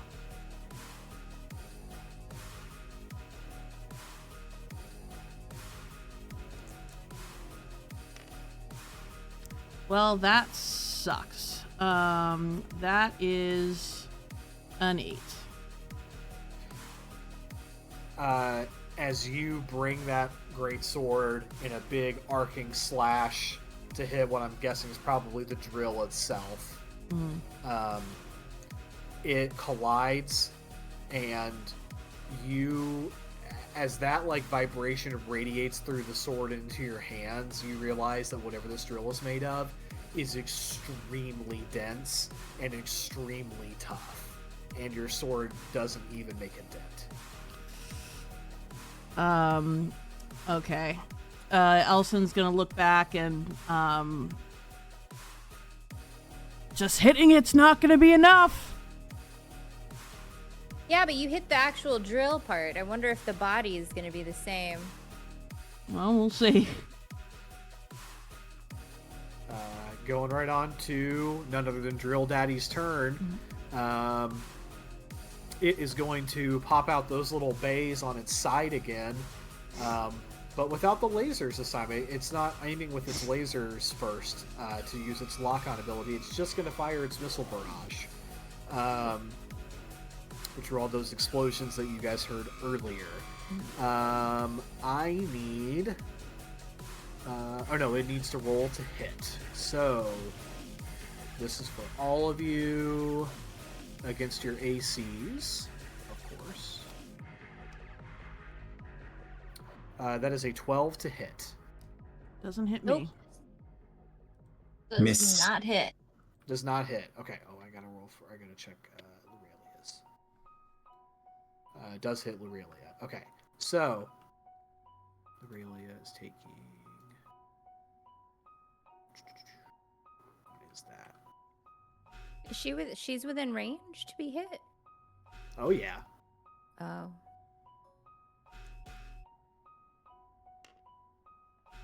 Okay, so she takes 4 damage. Okay. Those missiles kind of arc out and are not on super accurate paths. All of you were able to kind of like duck out of the way or roll out of the way, but Aurelia is just caught completely off guard. And you see one of those missiles just like clip her in the shoulder and explode, and a chunk of that suit that she's wearing, that like still suit, just like vaporizes, and she's got like a big gash in her shoulder now that she's holding on to, and she looks just terrified. And Drill Daddy is going to move up 5, 10, 15, 20, and I need Elson to make a dexterity saving throw. Okay. Trying not to crush your mini, sorry about that. You're so strong. You're so strong, Elson. Look at you. You can lift him up. So strong with your noggin.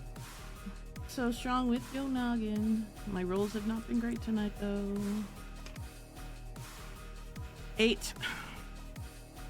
Okay, so you, as it moves up, that drill is gonna it's gonna get into you, and you are taking 1d6 damage. Okay. Let me roll that. Oh, just 1. Oh, okay. Could be worse. Just 1. But if you do not clear that area on your next turn, it will continue to do that until you have moved out of its like immediate area. Noted. So where Going did right. he move to? Because he's like the same distance still from me. He moved up 20 feet, Okay. but it's the middle. It's the middle of its body that the measurement is made from. Oh, I got you. Not Okay. its little, not its little nose boy. Okay, going on to Tully.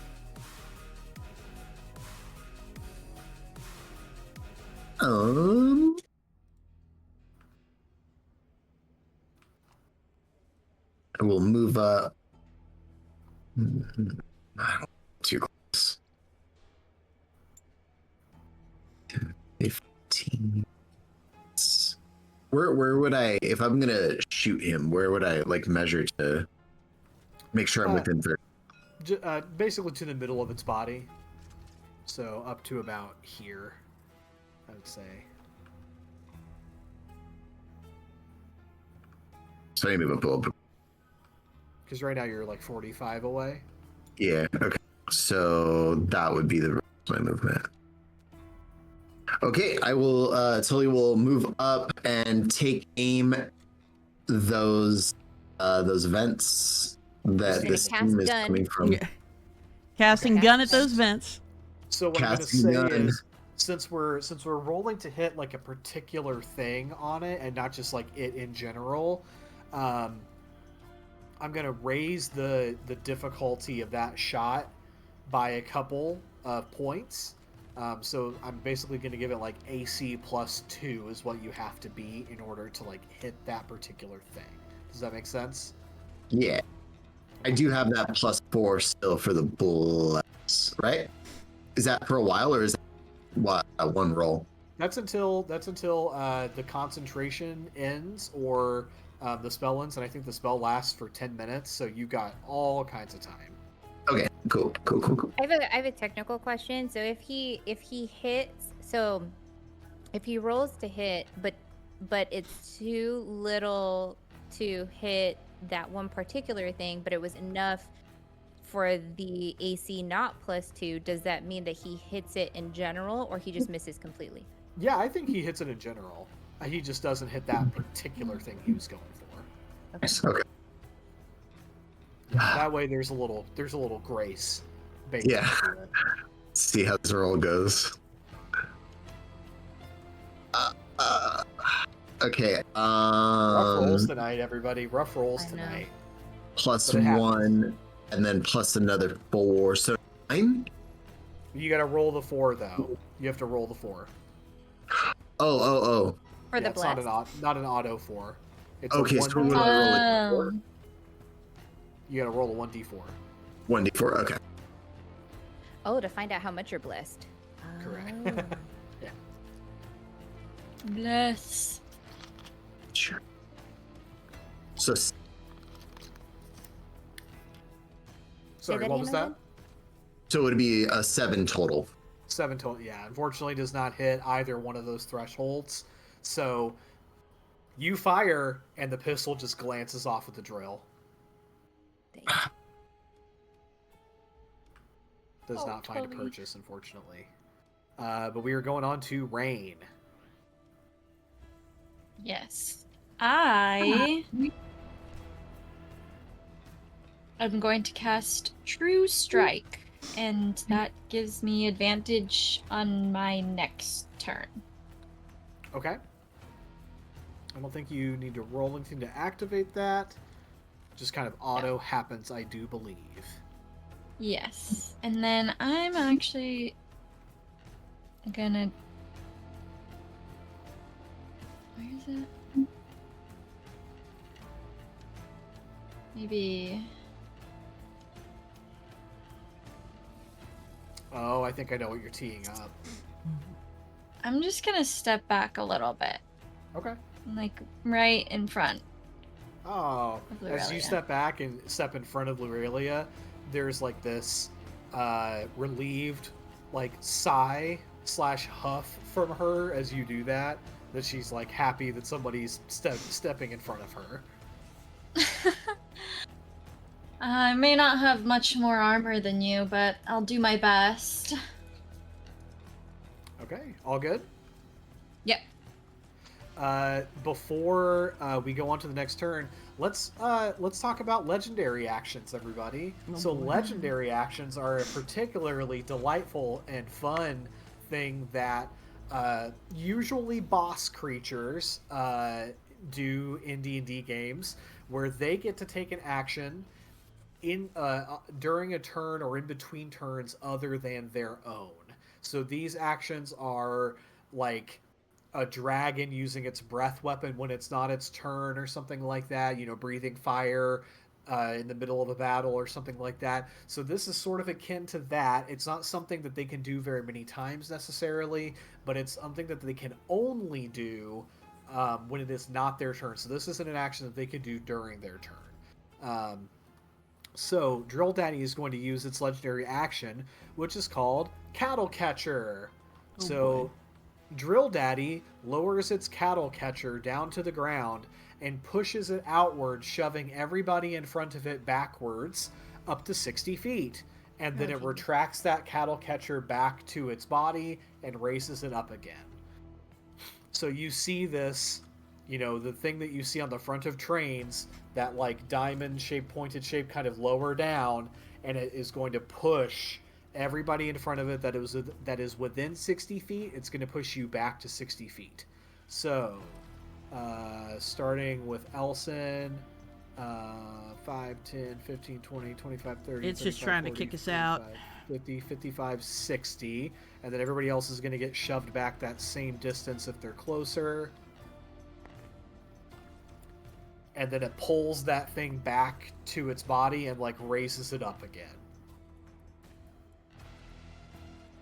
And that is its legendary action. And we are going on to... Doesn't do any damage, to be clear. It's just pushing you backwards. How many times can it do that?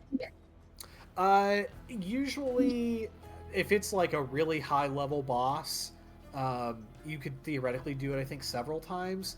But for Drill Daddy, it's probably only going to do it the one time. Hot spoilers. We are going on to Rain. I already took my No, turn. I'm so sorry. Airy. Sorry about that. It is okay. I'm gonna move up again. Because it can't do anything. 10, 15, 20, and 25, 30. Okay. And then any actions or anything that you want to do other than that? Nope. You could dash I and can't get reach even it from closer. here. That's true. You could dash. How many more feet does a dash do? It But just- then I can't You did- attack when I'm next to it, right? No, 'Cause it's but an action? it doubles your movement speed, so you basically get to move twice. Yep. Where would that put me though? Well, I mean, you can use less than 30, and just kind of get wherever you want to go. I'm trying to get like next to it because when I am able to attack, I don't want to attack the drill part. I gotcha. The corridor itself, and I can sort of inflate the Drill Daddy to be bigger, but it is so wide that you're not going to be able to get like terribly far past its drill. Like you might be able to get up to like about here, Right there. but then past that, it's just too tight. But it's gonna take a turn before my next turn anyway, though. Correct. So it's probably gonna move forward anyway. And if I'm wedged up next to it, that seems like a no bueno move. Since I can't like attack it if I use dash to move forward, then I'm basically setting myself up to get hurt. Yeah. So I'm just gonna stay. Okay. Lurelia isn't really going to do too much except for just take her water bottle back out and sort of pour some of it on that shoulder wound that she sustained and just like hold it and try to like stop the bleeding. We are back at the top with Elson. Okay. I'm wondering how feasible this is, but so let me just say what I would like to do. I love these kinds of sentences. I would like to charge back up my 35 feet. So 5, 10, 15, 20, 25, 30, 35. So that puts me like here. Could I use my dash and then how tall is it? You said like 8 feet? Yeah, I'd say it's like 8 feet tall. Could I try to leap on top of it using my dash for that extra movement? I am a cat, lest we forget. Watch you land on That is the cattle pusher thing. That would be That is- pretty funny. That is a good point. You are a cat. Oh, I'm so sorry. Oh, it's dead! It's You're dead! so We scared. win! Yay! I gotta move it back up. Sorry. Yeah, I mean, I think you do have You have a jump. enough. I think you have enough jump height that you could do it. Yeah, I'm like Make reasonably it- certain I expect you do. to roar. I think you expect got to to make an roar when you athletics jump. check, and we got to see if you Alright. can land it. Let's see if I can. I've been having some terrible dice rolls. So It's dice, gonna be tricky. I want to see what happens. please. Everybody rub your hands together and call the dice a very good girl. Stu's in chat. Stu's in Please. chat. Stu's in Good chat. girl. Dice, you are such a good girl. Wait, what is my athletics bonus? I should check that first. Man, I hope it's good. +2. Okay. Come on, baby. That is a dirty 20. Yay! Hey. Nice. An absolutely filthy 20. Okay, yeah, describe this wonderful jump that you do to us. So as Elson starts running towards it, when he hits the point where he starts dashing, he gets down on all fours and is just kind of thundering towards it. And then at the last possible moment, he leaps into the air with a bit of a roar. Not as daunting roar, but like with a roar. Like you make a noise like when you're like exerting yourself, right? So he roars and then lands on top of this thing. And kind of like like Spider-Man style almost. Yeah, I love it. Okay. How do I rotate incredible. again? I want to. Oh, there we go. There we Woo, go. Elson! And then he's just Amazing. gonna hang on. Well, no, he's just gonna hang on. That's all. Okay.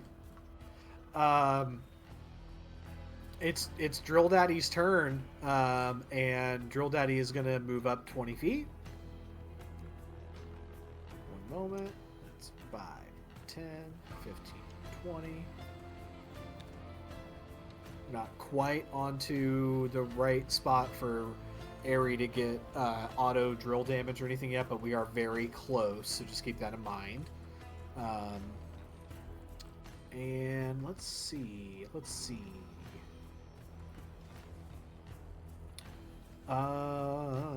It's gonna do its steam blast. So it's gonna do its stationary one this time. Oh, I've got to roll. I have to roll. I have to get a 5 or a 6 to see if I can use it. Okay, hold on. Let me see if I can even do it. Oh, I can't. Okay, Woo! so I can't steam blast. Woo! Okay. It tried to fart and it didn't come out. It did not come out. Okay. Not even a shark. It is going to. It's just going to use its drill attack Bad this idea. time. This isn't the auto drill damage of it just like automatically happening if you're too close. It is going to actually like extend that drill out. And because Rain is within range, I do believe, or Aerie is within range, I do believe. It is going to attack you with that drill.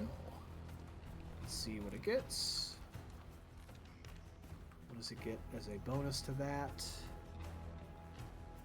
Oh, it doesn't matter. It got a natural 1. Let's go. Oh, it got stuck. It stopped rotating. Yeah, Let's it go. like Jam. you see it sort of shift to the right to sort of prepare to like swing that drill over to you, Aerie.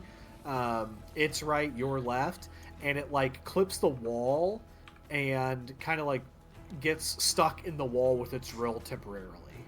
So I'm going to say that all attacks on this next turn will have advantage. Nice. That's what I'm going to go with for Dang, that. my attack already had advantage. Wait. Oh, it did? Oh, I'm sorry. You get extra super duper de duper advantage. Sorry about that. Tully, you are up. You get to just add all your stuff up instead. All right. That's okay. Tully is gonna go 10, 15, 25, 30.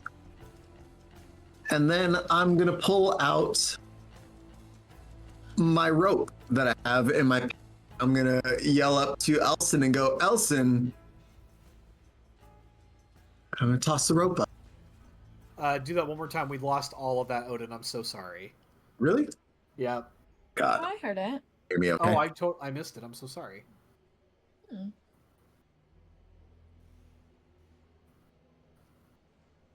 Can you recap that for me at least? Yeah. So Tully moved up 30 feet. I'm going to pull a rope out of my pack, look and go, okay. And I'm going to throw an end of the rope up to have Elson pull me up onto the. I'm not as a cat to jump. So I'm going to throw a rope up to No, Elson you're- to have you're Elson pull cutting me up out. there with him. Your Gotcha. mic. It might be the tripping. sensitivity. Yeah, the sensitivity think- might be too but I- high. Turned it 2 down. But I think the moral of the story is that he's tossing a rope up to Elson to grab to pull him up. That's what it sounds like. Yep. Okay. So I need you to make an athletics check there, Tully. Okay. Am I not cutting out as much anymore? Sorry. You That sound a seems little better. Yeah. Okay. I think I overcompensated on my thing. I'm trying to get that echo. Okay, yeah. Anyway, then I will toss a rope up to Elson. You got the gist of it from what it sounded like. Yeah. Yeah. Make sure you Make add that- +4 to that check. Athletics? Do I get the bless roll with this check? Sure do. Okay. Oh.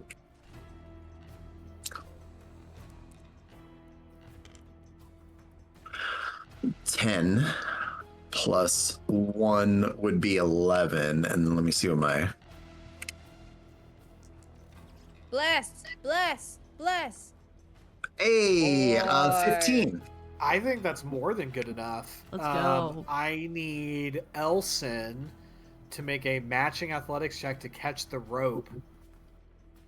It was a very good throw. Okay. But I Can think we gotta. can we catch it? I'm gonna say it's gotta be a 10 or higher. Okay. Rubbing my hands together again. Do I get advantage because he called give it you- out? You get that D4. Okay, well, that's fair. We'll roll with that. That is 14 total. 14. Here's my thing. Okay, on the tabletop simulator D4s, to me that looks like the result of that should be a 3. But for some reason it said you got a 1. I don't understand. I genuinely don't understand how they work. Yeah, it's so weird. Anyway, so what was the total again? 14. 14's great. You grab that rope. And then I think, man, do I be a super duper nice DM and let you make the combined roll to get Tully up onto it in this turn? Oh man. How nice is the DM feeling? I'm pretty nice. I think yes. It's so nice. We need to do. He's the bestest DM. No. You're both gonna make one more athletics check to get Tully up on there, and we're looking for one success out of 2. As long as one of you rolls well, we'll go with this. But it's got to be a 15 or higher. That is a great big drill daddy, and you got to get up there. 16. Okay. Actually, 18 if you add my athletics modifier. Oh my goodness. So Tully, Let's just take that one. incredible, Strong. up onto the thing. Oh no! Up onto the thing. You guys are just riding it like magic carpet. This is amazing. And Elson's gonna look at Tully and say, "Oh, so you are into ropes." Oh boy. Oh boy. Stew? Yes. Lord. Okay. What a full turn. Going on to Rain. Do you think they can hear me? Up What's on up? the... Yeah, oh yeah. Okay, I'm gonna call out. Rain's gonna ask. Wait, okay, you want it to be 10 words or less, right? Yeah, for it to be a free action. Okay, I'm just gonna say, watch out. And then Rain is going to wind up to cast a chromatic orb All right. Ooh. towards the drill. What element of energy are you using for chromatic orb? Because you got a bunch of different choices. I will use cold damage. Okay. Seems like it could be effective against machinery. Which is okay.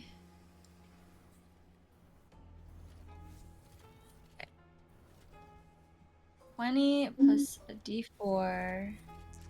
Roll. That is a 24 to hit. Dang. Girl! Okay. That hits. Do you want to roll one more time since you have advantage to see if you can get a natural 20? See if you crit. Why not? I did not. Okay. Okay, that's fine. That's close. It's fine. So then that is 3d8. Do I? Do you I what? just roll a 3d8. And that is 13 damage. 13 cold To damage. Rain. Just Very nice. Subtracting that from its HP pool. Okay. Yeah, this like glowing orb of pure cold energy fires out of Rain's hands and collides with the drill, and again, like it doesn't fully slow it down, kind of like Ray of Frost does, but you see the body of the drill and the machinery behind it just like coat with frost for a moment as that energy impacts it. And then Rain, are you moving? I will stay put. Okay. We are going on to, I believe it's Area next. I want to jump. I want to join the party. Okay, make an We're having athletics check. FOMO. Can I jump from where I am? Yeah. Yeah? Yep. Okay, athletics. Athletics. I have +1. Don't forget your +4. Okay. So that was a 6 +1 is 7, and then I have to roll a d4 to figure out how blessed I am. Yes? Correct. Yep. A d4. How blessed am I? Pretty blessed. A 3, so 10? I don't think it's good enough. It's not good enough to jump on top of the drill. I don't think so. I think it's, yeah, I think I gave it to Elsa with a 15. I think I gotta say no on a 10. Wow. You go to jump and your body collides. I'm not gonna have you collide with the. And then I slide down. Yeah, you don't hit the drill, but you hit like the little piece of like shoulder armor, kind of over to the side, and you just sort of collide with it and bounce off. Do I end up here? Or do I Yeah, have I to think stay- you end up back where you were. I think. Okay. Oh, back where I was. Yeah. I think that's fair. Yeah, it wasn't a crit fail. And but that you would've that been was in a my really bad action, position. correct? Correct. Okay. Well, you didn't move outside of that, so no, I'm going to say that I think you have another action. You have to do it where you are though, because that was your movement. Oh, well, I don't think he's close enough for me to hit. Oh no, he's close enough. You're within melee. You could go after that drill. I can go after the really tough, hard drill. Okay. I mean, You never know. you never know. I'm no longer blessed. See? No, you are. You're still blessed. Oh, I looked at Rain's. Hold on, I'm rolling Rain's dice. I'm so sorry. Hold on. Let me go back to. I think I rolled Rain's dice on accident. I'm sorry. Oh, that's okay. Okay, 11, and then I have a +4 to hit, so 15, and then I can roll to be blessed. Yep. Roll that beautiful D4. 16. That does hit. That does hit. Nice. And then I roll a 1d8 plus 2 slashing. Here. 1d8. 8 Nice. plus 2 is 10. Max damage. Well done. Ooh. That's 10 total, right? Yeah. Very nice. Subtracting that from its health total. Very good. Yay. All right, we are on to, again, Lurelia is just going to kind of hold pat. Actually, she's going to back up by 5 feet. She's getting nervous that this thing's getting so close. And we're back to the top with Elson. You are on top of the drill daddy. Wink. Okay. What would you like to do? Where are the steam vents and such? Like, can you point them out? It's hard for me to do it because the tab arrows go like through its body, Oh, but they're okay. kind of like there. Okay, You can like these see like those sort of look- piping looking things? Yes. Okay. Yep. So Elson's going to back up a little bit, and he's going to just slash at these. Okay. Oops. He's going to try not to fall. I'm just going to stay up here, just like, because that's the only place that seems the model will stay. But Yeah. imagine that he's just taking a good old college swing at it. Imagine dragons. Imagine Something like that. Oh, I'm so Drill sorry. Daddy. Imagine dragon D's D's arms across your nuts? shoulders for a big hug. Hey. All right. So we'll roll to attack with the old great sword. I love that. And you have advantage because you are That's on its right. squishy bits. Thank God for that. And I still rolled Oh, two Woof. twos. Okay. Well, can I do anything else? No, I cannot. So that was my attack. okay. For my turn. Drill Daddy's turn is up next. And it finally kind of peels its drill off of the right-hand wall. Mhm. And you hear its treads underneath its body begin to spin up. And it begins to rock forward and backward.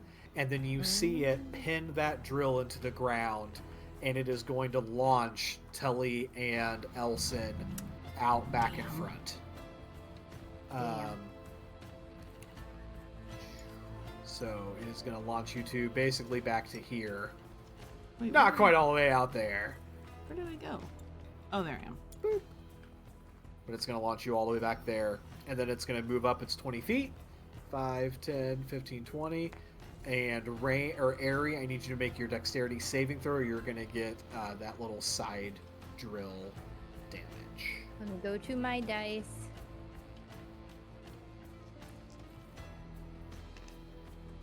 Nat 20. Let's go. Nice. No damage at all. You are just like pressed up against the wall perfectly, and that drill is like right in front of you, but you are not taking any damage. Very nice. I suck it in. I'm sucking it in. Tully, you just got launched through the air and thrown, but no damage taken. What would you like to do?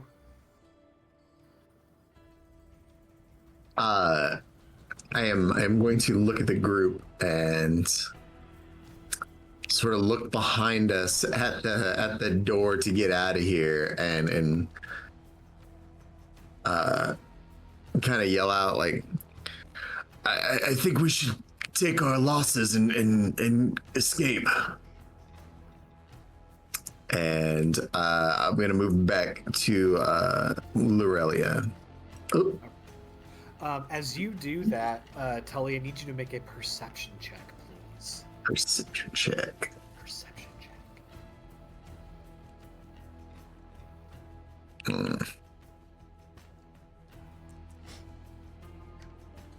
Fuck. don't know if Do I it's get a blessed factor for that? or- No, because it's not an attack roll or a saving throw. That's a 8. Okay. You notice that in one of those scanners that got dropped earlier, there's something glowing.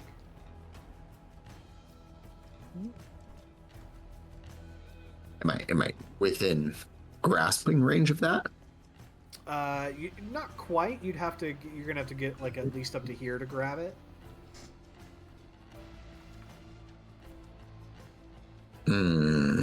Would that be would that have been before my movement or after? Because I moved back 15 feet. So I think you're still within range to be able to get up there to grab it.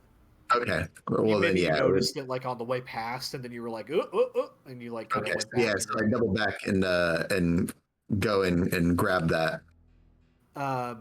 As you bend down, you find this little like it's sort of like a double cylinder of metal. And you've never seen anything quite like this before. But it's like it looks like one of those, like some component of the scanner is like fully intact and still like has energy inside of it. And you hear Lurelia say, "Oh wow, that's an arc node. Hey, grab that."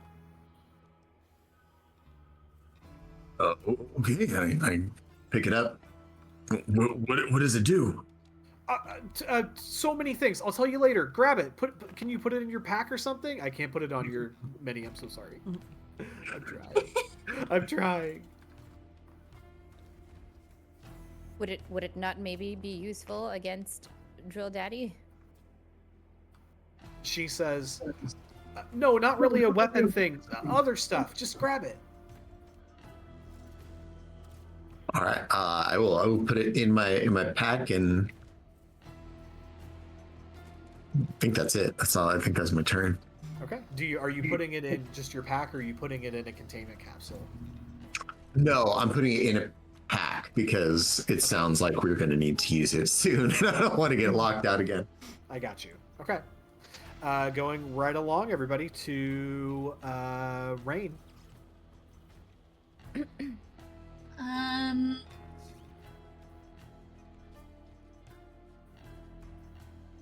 I will cast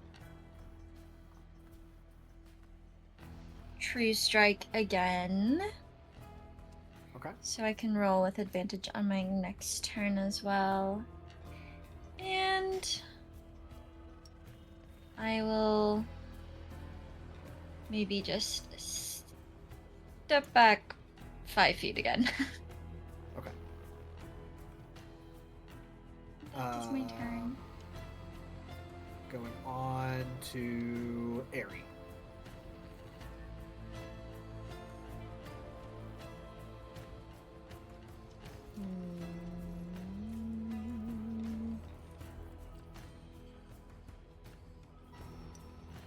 I'm going back and forth between whether or not I should try and jump on top of it again, but it will just buck me off. I'm just gonna attack it.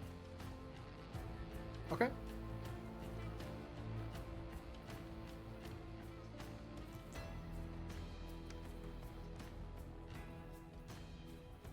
$11 plus 4, 15. And then are you rolling that extra D4 for Oh, bless? the bless. That's right. Am I still blessed? Are we #blessed? Hashtag blessed. 16. 16, that hits. That hits. That hits. Nice.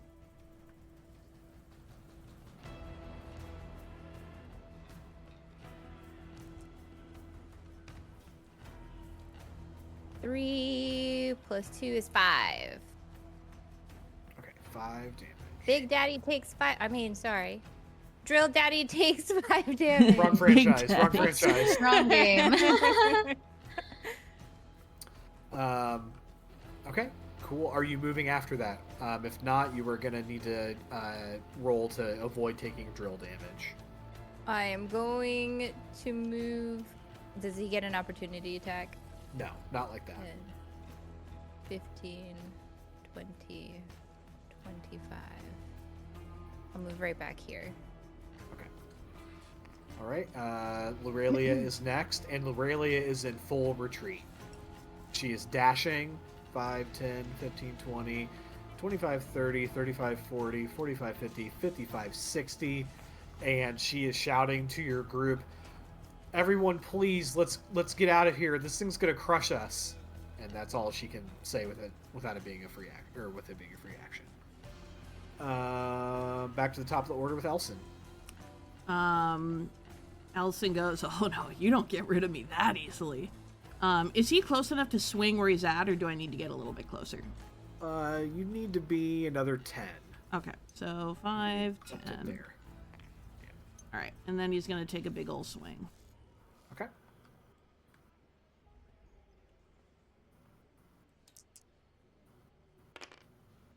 So that is a dirty 20. That hits. All right, I'm going to throw a Divine Smite on that. So Love that will that. be Let's go. 2d6 plus, I believe, 2d8. Yep. So that is going to be 22 points of damage. Very nice. So Nice. when Elson says, "You don't get rid of me that easily," he just like grips onto his sword and with one hand kind of like goes up the course of the blade, which imbues it with like radiant light, and then with a big old roar, he just swings downward into the into Drill Daddy. Love it. Yeah, you watch as that blade passes into the drill and leaves a very clear gouge. Like, you can see it spinning, and as that drill rotates in front of you, the gouge that your sword is left in it is very, very clear. Okay. Does it disrupt the spinning at all? Very temporarily. Like, very briefly as the sword makes contact, and it sort of, like, slashes and kind of digs into it, and then once Elson releases it, it just goes right back to spinning. Okay. So I used 10 feet of movement to get there. I will use my remaining 25 feet to back up. So Okay. 5, 10, 15, 20, 25. And that will be my turn. Drill Daddy is next, and it's going to roll. It's going to use its missile barrage again. So rolling to hit.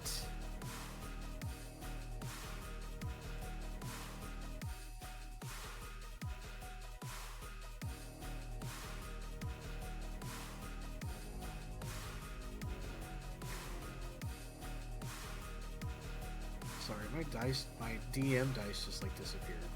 One moment. Oh my god, he misses! Oh my gosh! Wow! Oh my god! No, Oh, in fact, he gets a 17 to hit. Oh, Misses me. Misses That me. hits. I get hit. Okay, so that is 2d4 plus 2 damage. One moment. So 5 damage to those of you that it hit. Including Ow. Lurelia gets popped with a missile again. Damn. And now Got a it rough. chunk of her suit around like her side, on her right side, is now missing. And it's going to move up 20 feet. 5, 10, 15, 20. And we are on to Tully.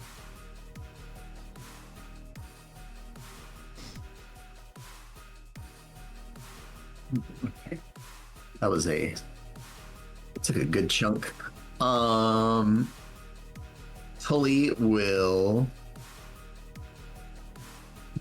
take aim again at the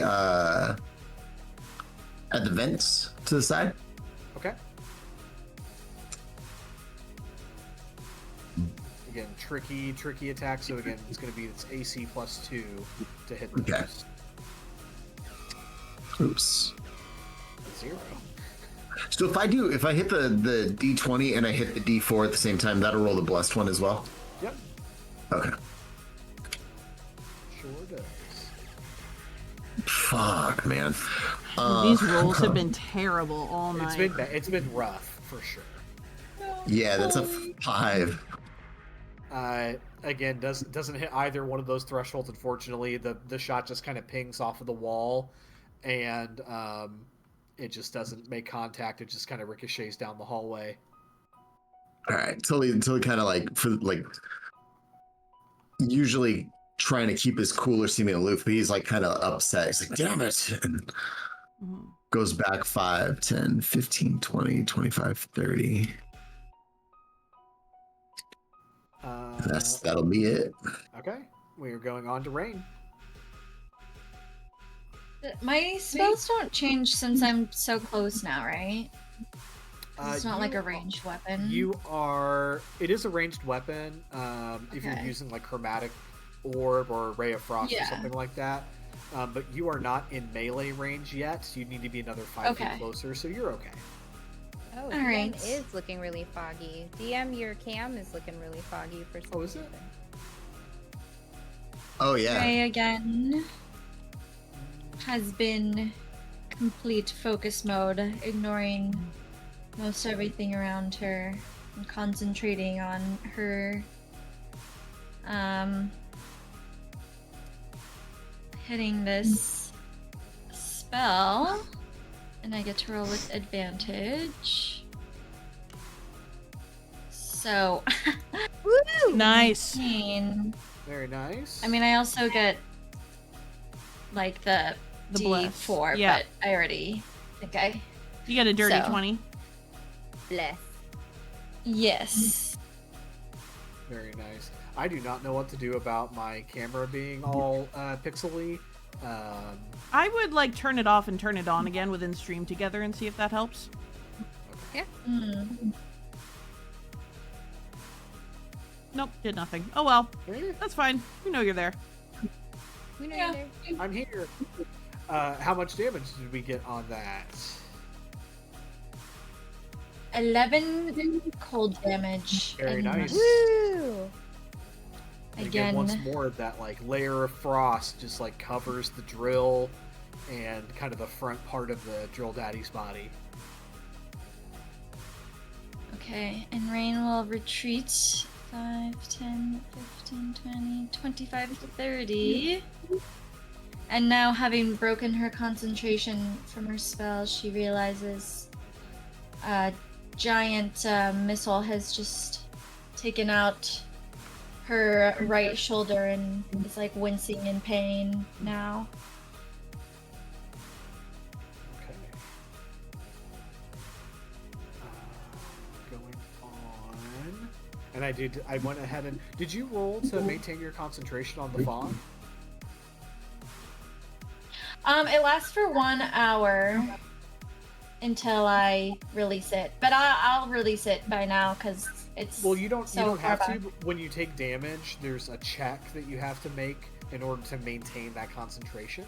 Oh. So we can release it anyway, but it's Okay. always the concentration check is always 10 or whatever the damage was if it's less than 10. If that makes sense. So if you took 5, you'd have to roll a d20 and beat a 5. But if you're releasing it anyway, then we're good. Yeah, I'll release it anyway. I got you. Going right on to Aerie. We're still blessed, yes? Still blessed. Still blessed. blessed. Okay. I just realized that you can roll both dice at the same time. You sure True can. story. I didn't know that. I'm going to swing at this thing again. Let's go. Oh, I think I'm not pixelated anymore. No, you look You're good not. now. You're all cleared up. Okay, good. I did literally nothing. That was horrible. Oh man. It's tough Yep. out here, guys. This is a tough roll night. Yep. I think because I got a nat 1, none of my bonuses count anyway. Yeah. Nor do I feel like it would have gotten me anywhere. Oh, did you get a nat 1? Oh no. Yeah. And what were you rolling? You were just rolling to attack? Yeah. Okay. As you slash toward the body of the drill daddy, the drill itself like parries your sword, and it just like reflects backward at an awkward angle, and you get yourself in the shoulder. And I'm gonna say you take 1d4 damage Oh my god. From my own sword? from your own sword, taking 2 damage. Oh, okay. I don't know why I was rolling. Oh, you're Yours is okay. better. Yours is better than mine. Mine was 3. 2 damage. 2 damage. Was that the same shoulder as the first mission? I Always, was, it's always the same shoulder. I was thinking the same thing, but I don't want to say that. You tell me, Mango. Is it the same shoulder? It's always. Why is it always this shoulder? Your dad's gonna be so worried. Ugh, they're Are never you gonna moving? let me go on missions. I probably should actually. Now that you mention it, since I'm like right up against him. Like, It's too tight to squeeze by. Correct. correct. Yep. 10, 15, 20. I'll move back where else it is. So there is when you kind of cross this threshold, and you're now within a fair distance of where the door is. There's a moment where Drill Daddy sort of stops and seems to be evaluating if your party as a whole is leaving or not.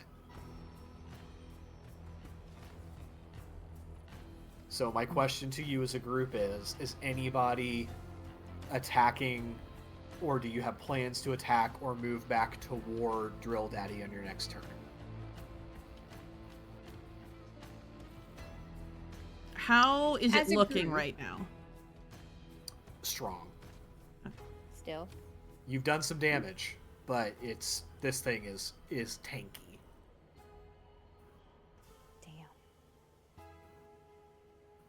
Damn. I don't want to give up, but at the same time, it's 15 minutes to 9. Yeah, and well, also the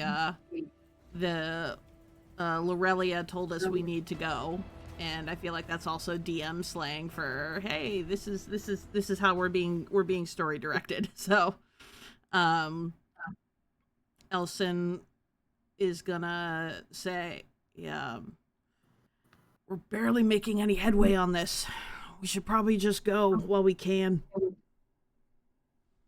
I'm already out of spell slots, so I'm afraid I've done the biggest damage I can.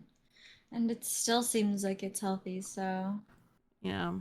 So on that note, Elson is just gonna turn and leave. Since it seems like it isn't following we don't have anyone. to roll to disengage or anything, right? No, it seems to be evaluating your next move, so to speak. So if you leave, it's gonna sort of stand still. If you move back toward it or attack it, it's gonna continue to charge. Okay. Jesus. Tully kind of looks over, sees Elson looks a little defeated, and kind of runs close and opens his bag and goes, it wasn't completely useless. I picked this up and it seems like it's important. You did so good, Tully. I'm so proud of you. Yeah, well done, Tully. Well done, Tully. Running with a little smile. Lorelia, holding her shoulder and her side, sort of gestures toward Rain to use the sheath in the exit door, very similar to how you'd use to open the door to go back inside. The door, assuming that Rain does that, the vault door slides open again with a whoosh, and you are facing that cave chamber once more. Does everybody head out? Yep. Yeah. Wait, are you able to grab the sheath before you exit? Oh yeah. It's in hand. Okay. Let's go, guys. Well, that does mean we'd be able to, in theory, use it again to get back in. Just saying. True. My parents are gonna kill me. It's the same shoulder again. As you step out into that cave chamber, you listen for the sounds of battle, because not long ago the Saruk tribes were fighting each other. I need everybody to make a perception check, please. Oh dear. Perception.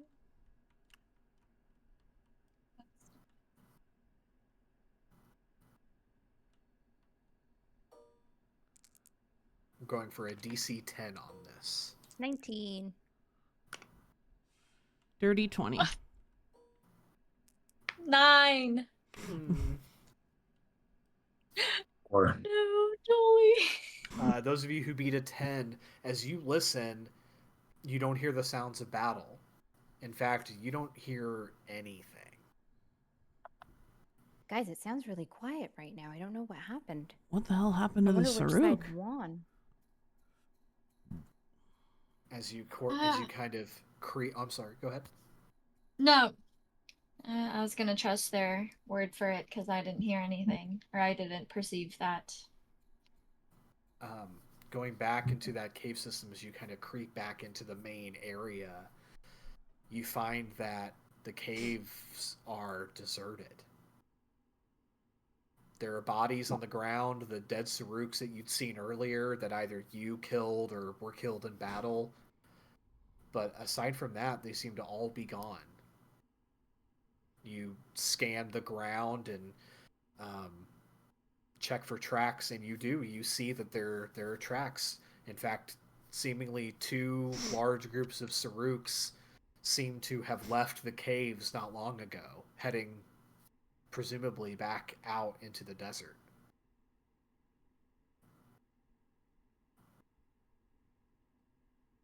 We should follow them. I'm not trying to get captured again, though. Well, I just mean that they went towards the exit. We need to go that way too. That's true. Is it the same exit the Kenku was trying to lead us through? Yep. Okay. Let's get the hell out of here, guys. As Back you to head back Drink through, Caf. as you head back through the caves, you walk through the room where you'd fell victim to the TikToks earlier, but is now cleared of those insects, and you make it back out into that huge mouth of the cave with that gigantic drilling apparatus that's got its drill kind of buried into the side of the mountain. In the mouth of the cave where you'd seen small makeshift fires originally lit, but an otherwise abandoned area, you see no Saruks, you see no Kenku, and nothing but the cold night air of the desert seeping into the mouth of the cave. Lorelia says, "I'm sorry, I was wrong. I thought I knew what we'd be able to do. But maybe there's actually, I know for sure, there's somewhere else that we might be able to access and get back into the hive if you want.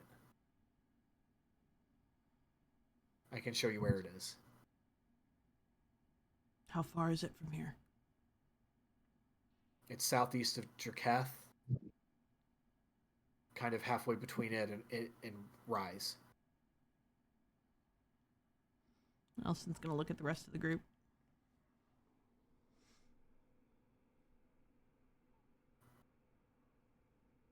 Would we pass through Draketh to get there?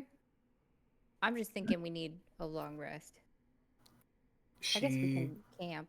And She do a kind of long thinks rest. about it and says, "No, if you wanted to go to Draketh, we need to head there first." I'm not saying we shouldn't do that, just that the fastest way would be to go straight there, but we could go to wherever you want before that. Well, it is nighttime, and we still have our tent and stuff too, don't we? So we could just camp and long rest and then proceed the next day. Yep. Yeah, I was just thinking of like picking up a short sword. Bless you. And you do have limited rations. You have enough rations to kind of get you to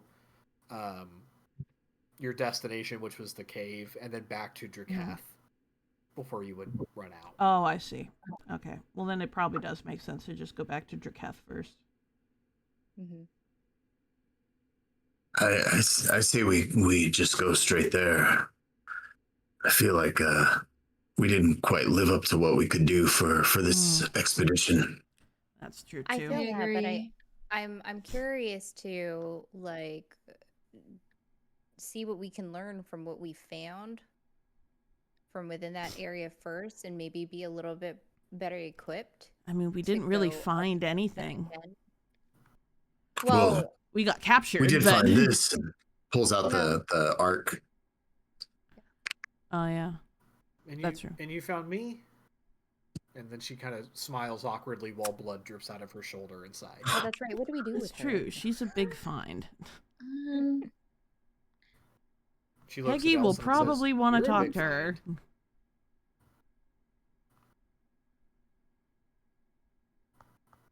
So what does the group decide then? Should we go back to Draketh, or are we heading straight there? We're very limited on rations. Personally, I feel like we should go back to Draketh. We also don't have any rations for Lorelia, so it might be worth getting extra. I brought snacks. I have cheesy crackers, and I have some jerky, and 1 bottle of water. Do you guys feel like that's enough? I don't think that's enough. I think that it might take us a bit longer than those rations will last you. Oh, okay. Because I'm on like a no-carb thing, sort of. So I kind of, it's like for... Yeah, that's you're gonna need to second guess moving forward on that. Huh, okay. So carbs are good. Got it. Carbs are great. Yeah. Have you tried something called sushi? Has Ari tried something called sushi? I know.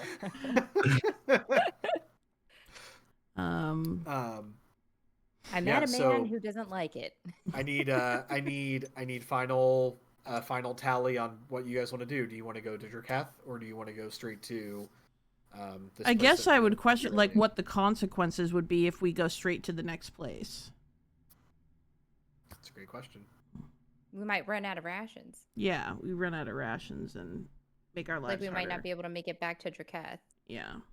So the mechanical part of that would be that if you run out of rations, you begin to suffer levels of exhaustion.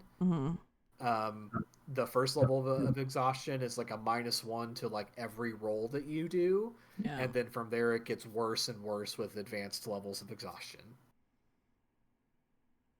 And yeah, I'd say we go back to Draketh, reassess, try to learn more from Lorelia. Turn in what we got. Peggy has to say about Lorelia. Yeah, and turn in what tech we did get. Artifact.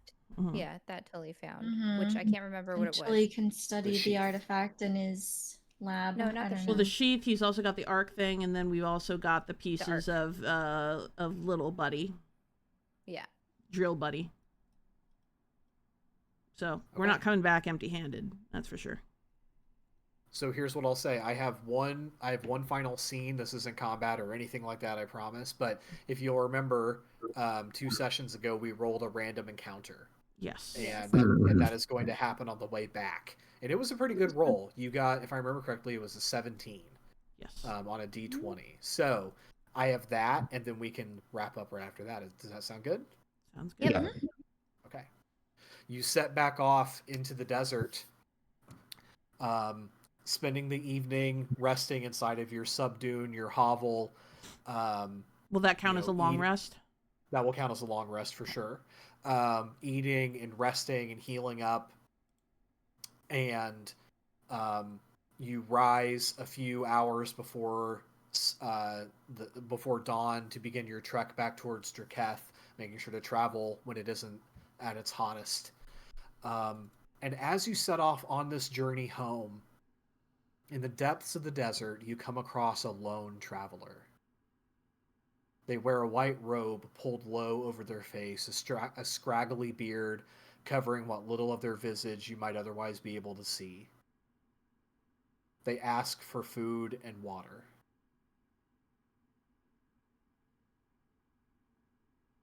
How far are we from Draketh? You have just set out on your journey. You're still a couple of days away.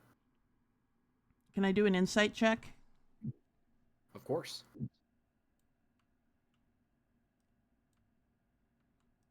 Rain will also do an insight check. Okay.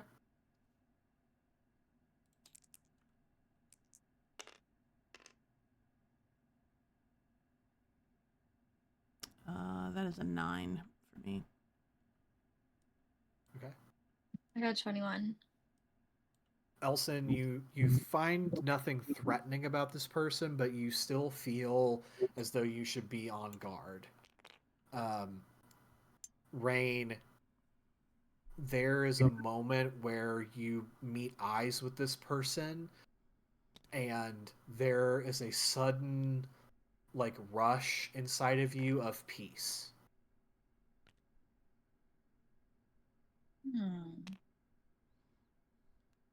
Doesn't seem like they're threatening. Elson's gonna go over to Lorelia, and go for her pack, which she knows that she keeps the snacks in because she called it out.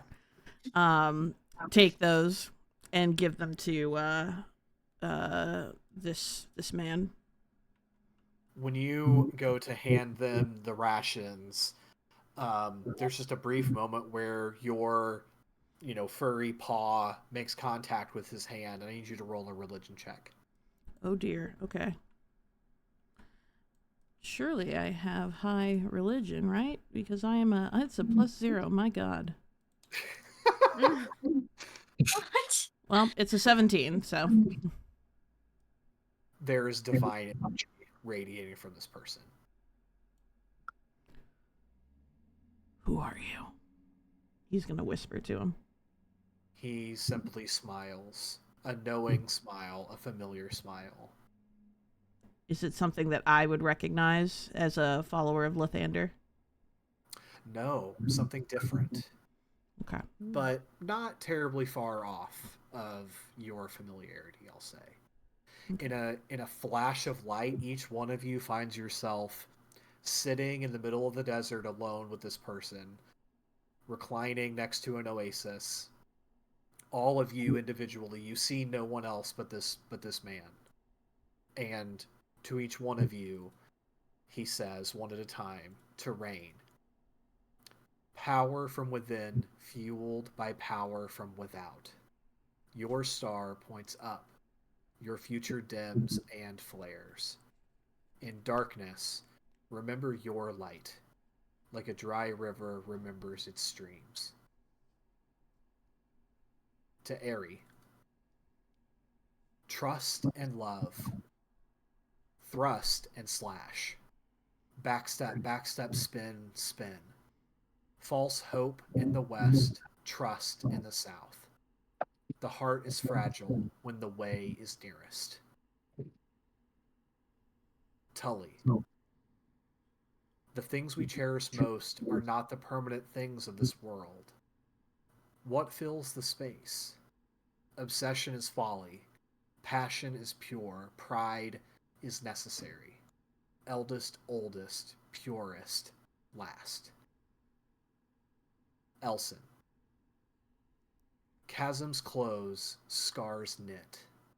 Your search of the sands will lead you to the sky. Heat and smoke arrive from above, salvation on your shoulders. Run if you will, leap if you must. The landing will hurt, but gently now.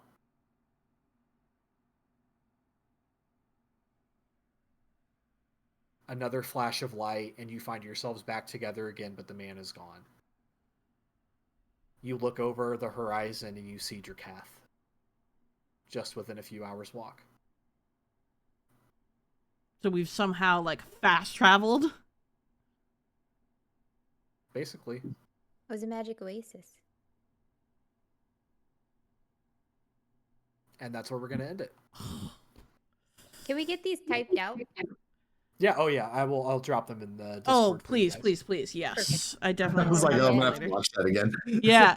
I know. I was like, my Some prophecy brain in is like, there. oh, Oh, okay. man.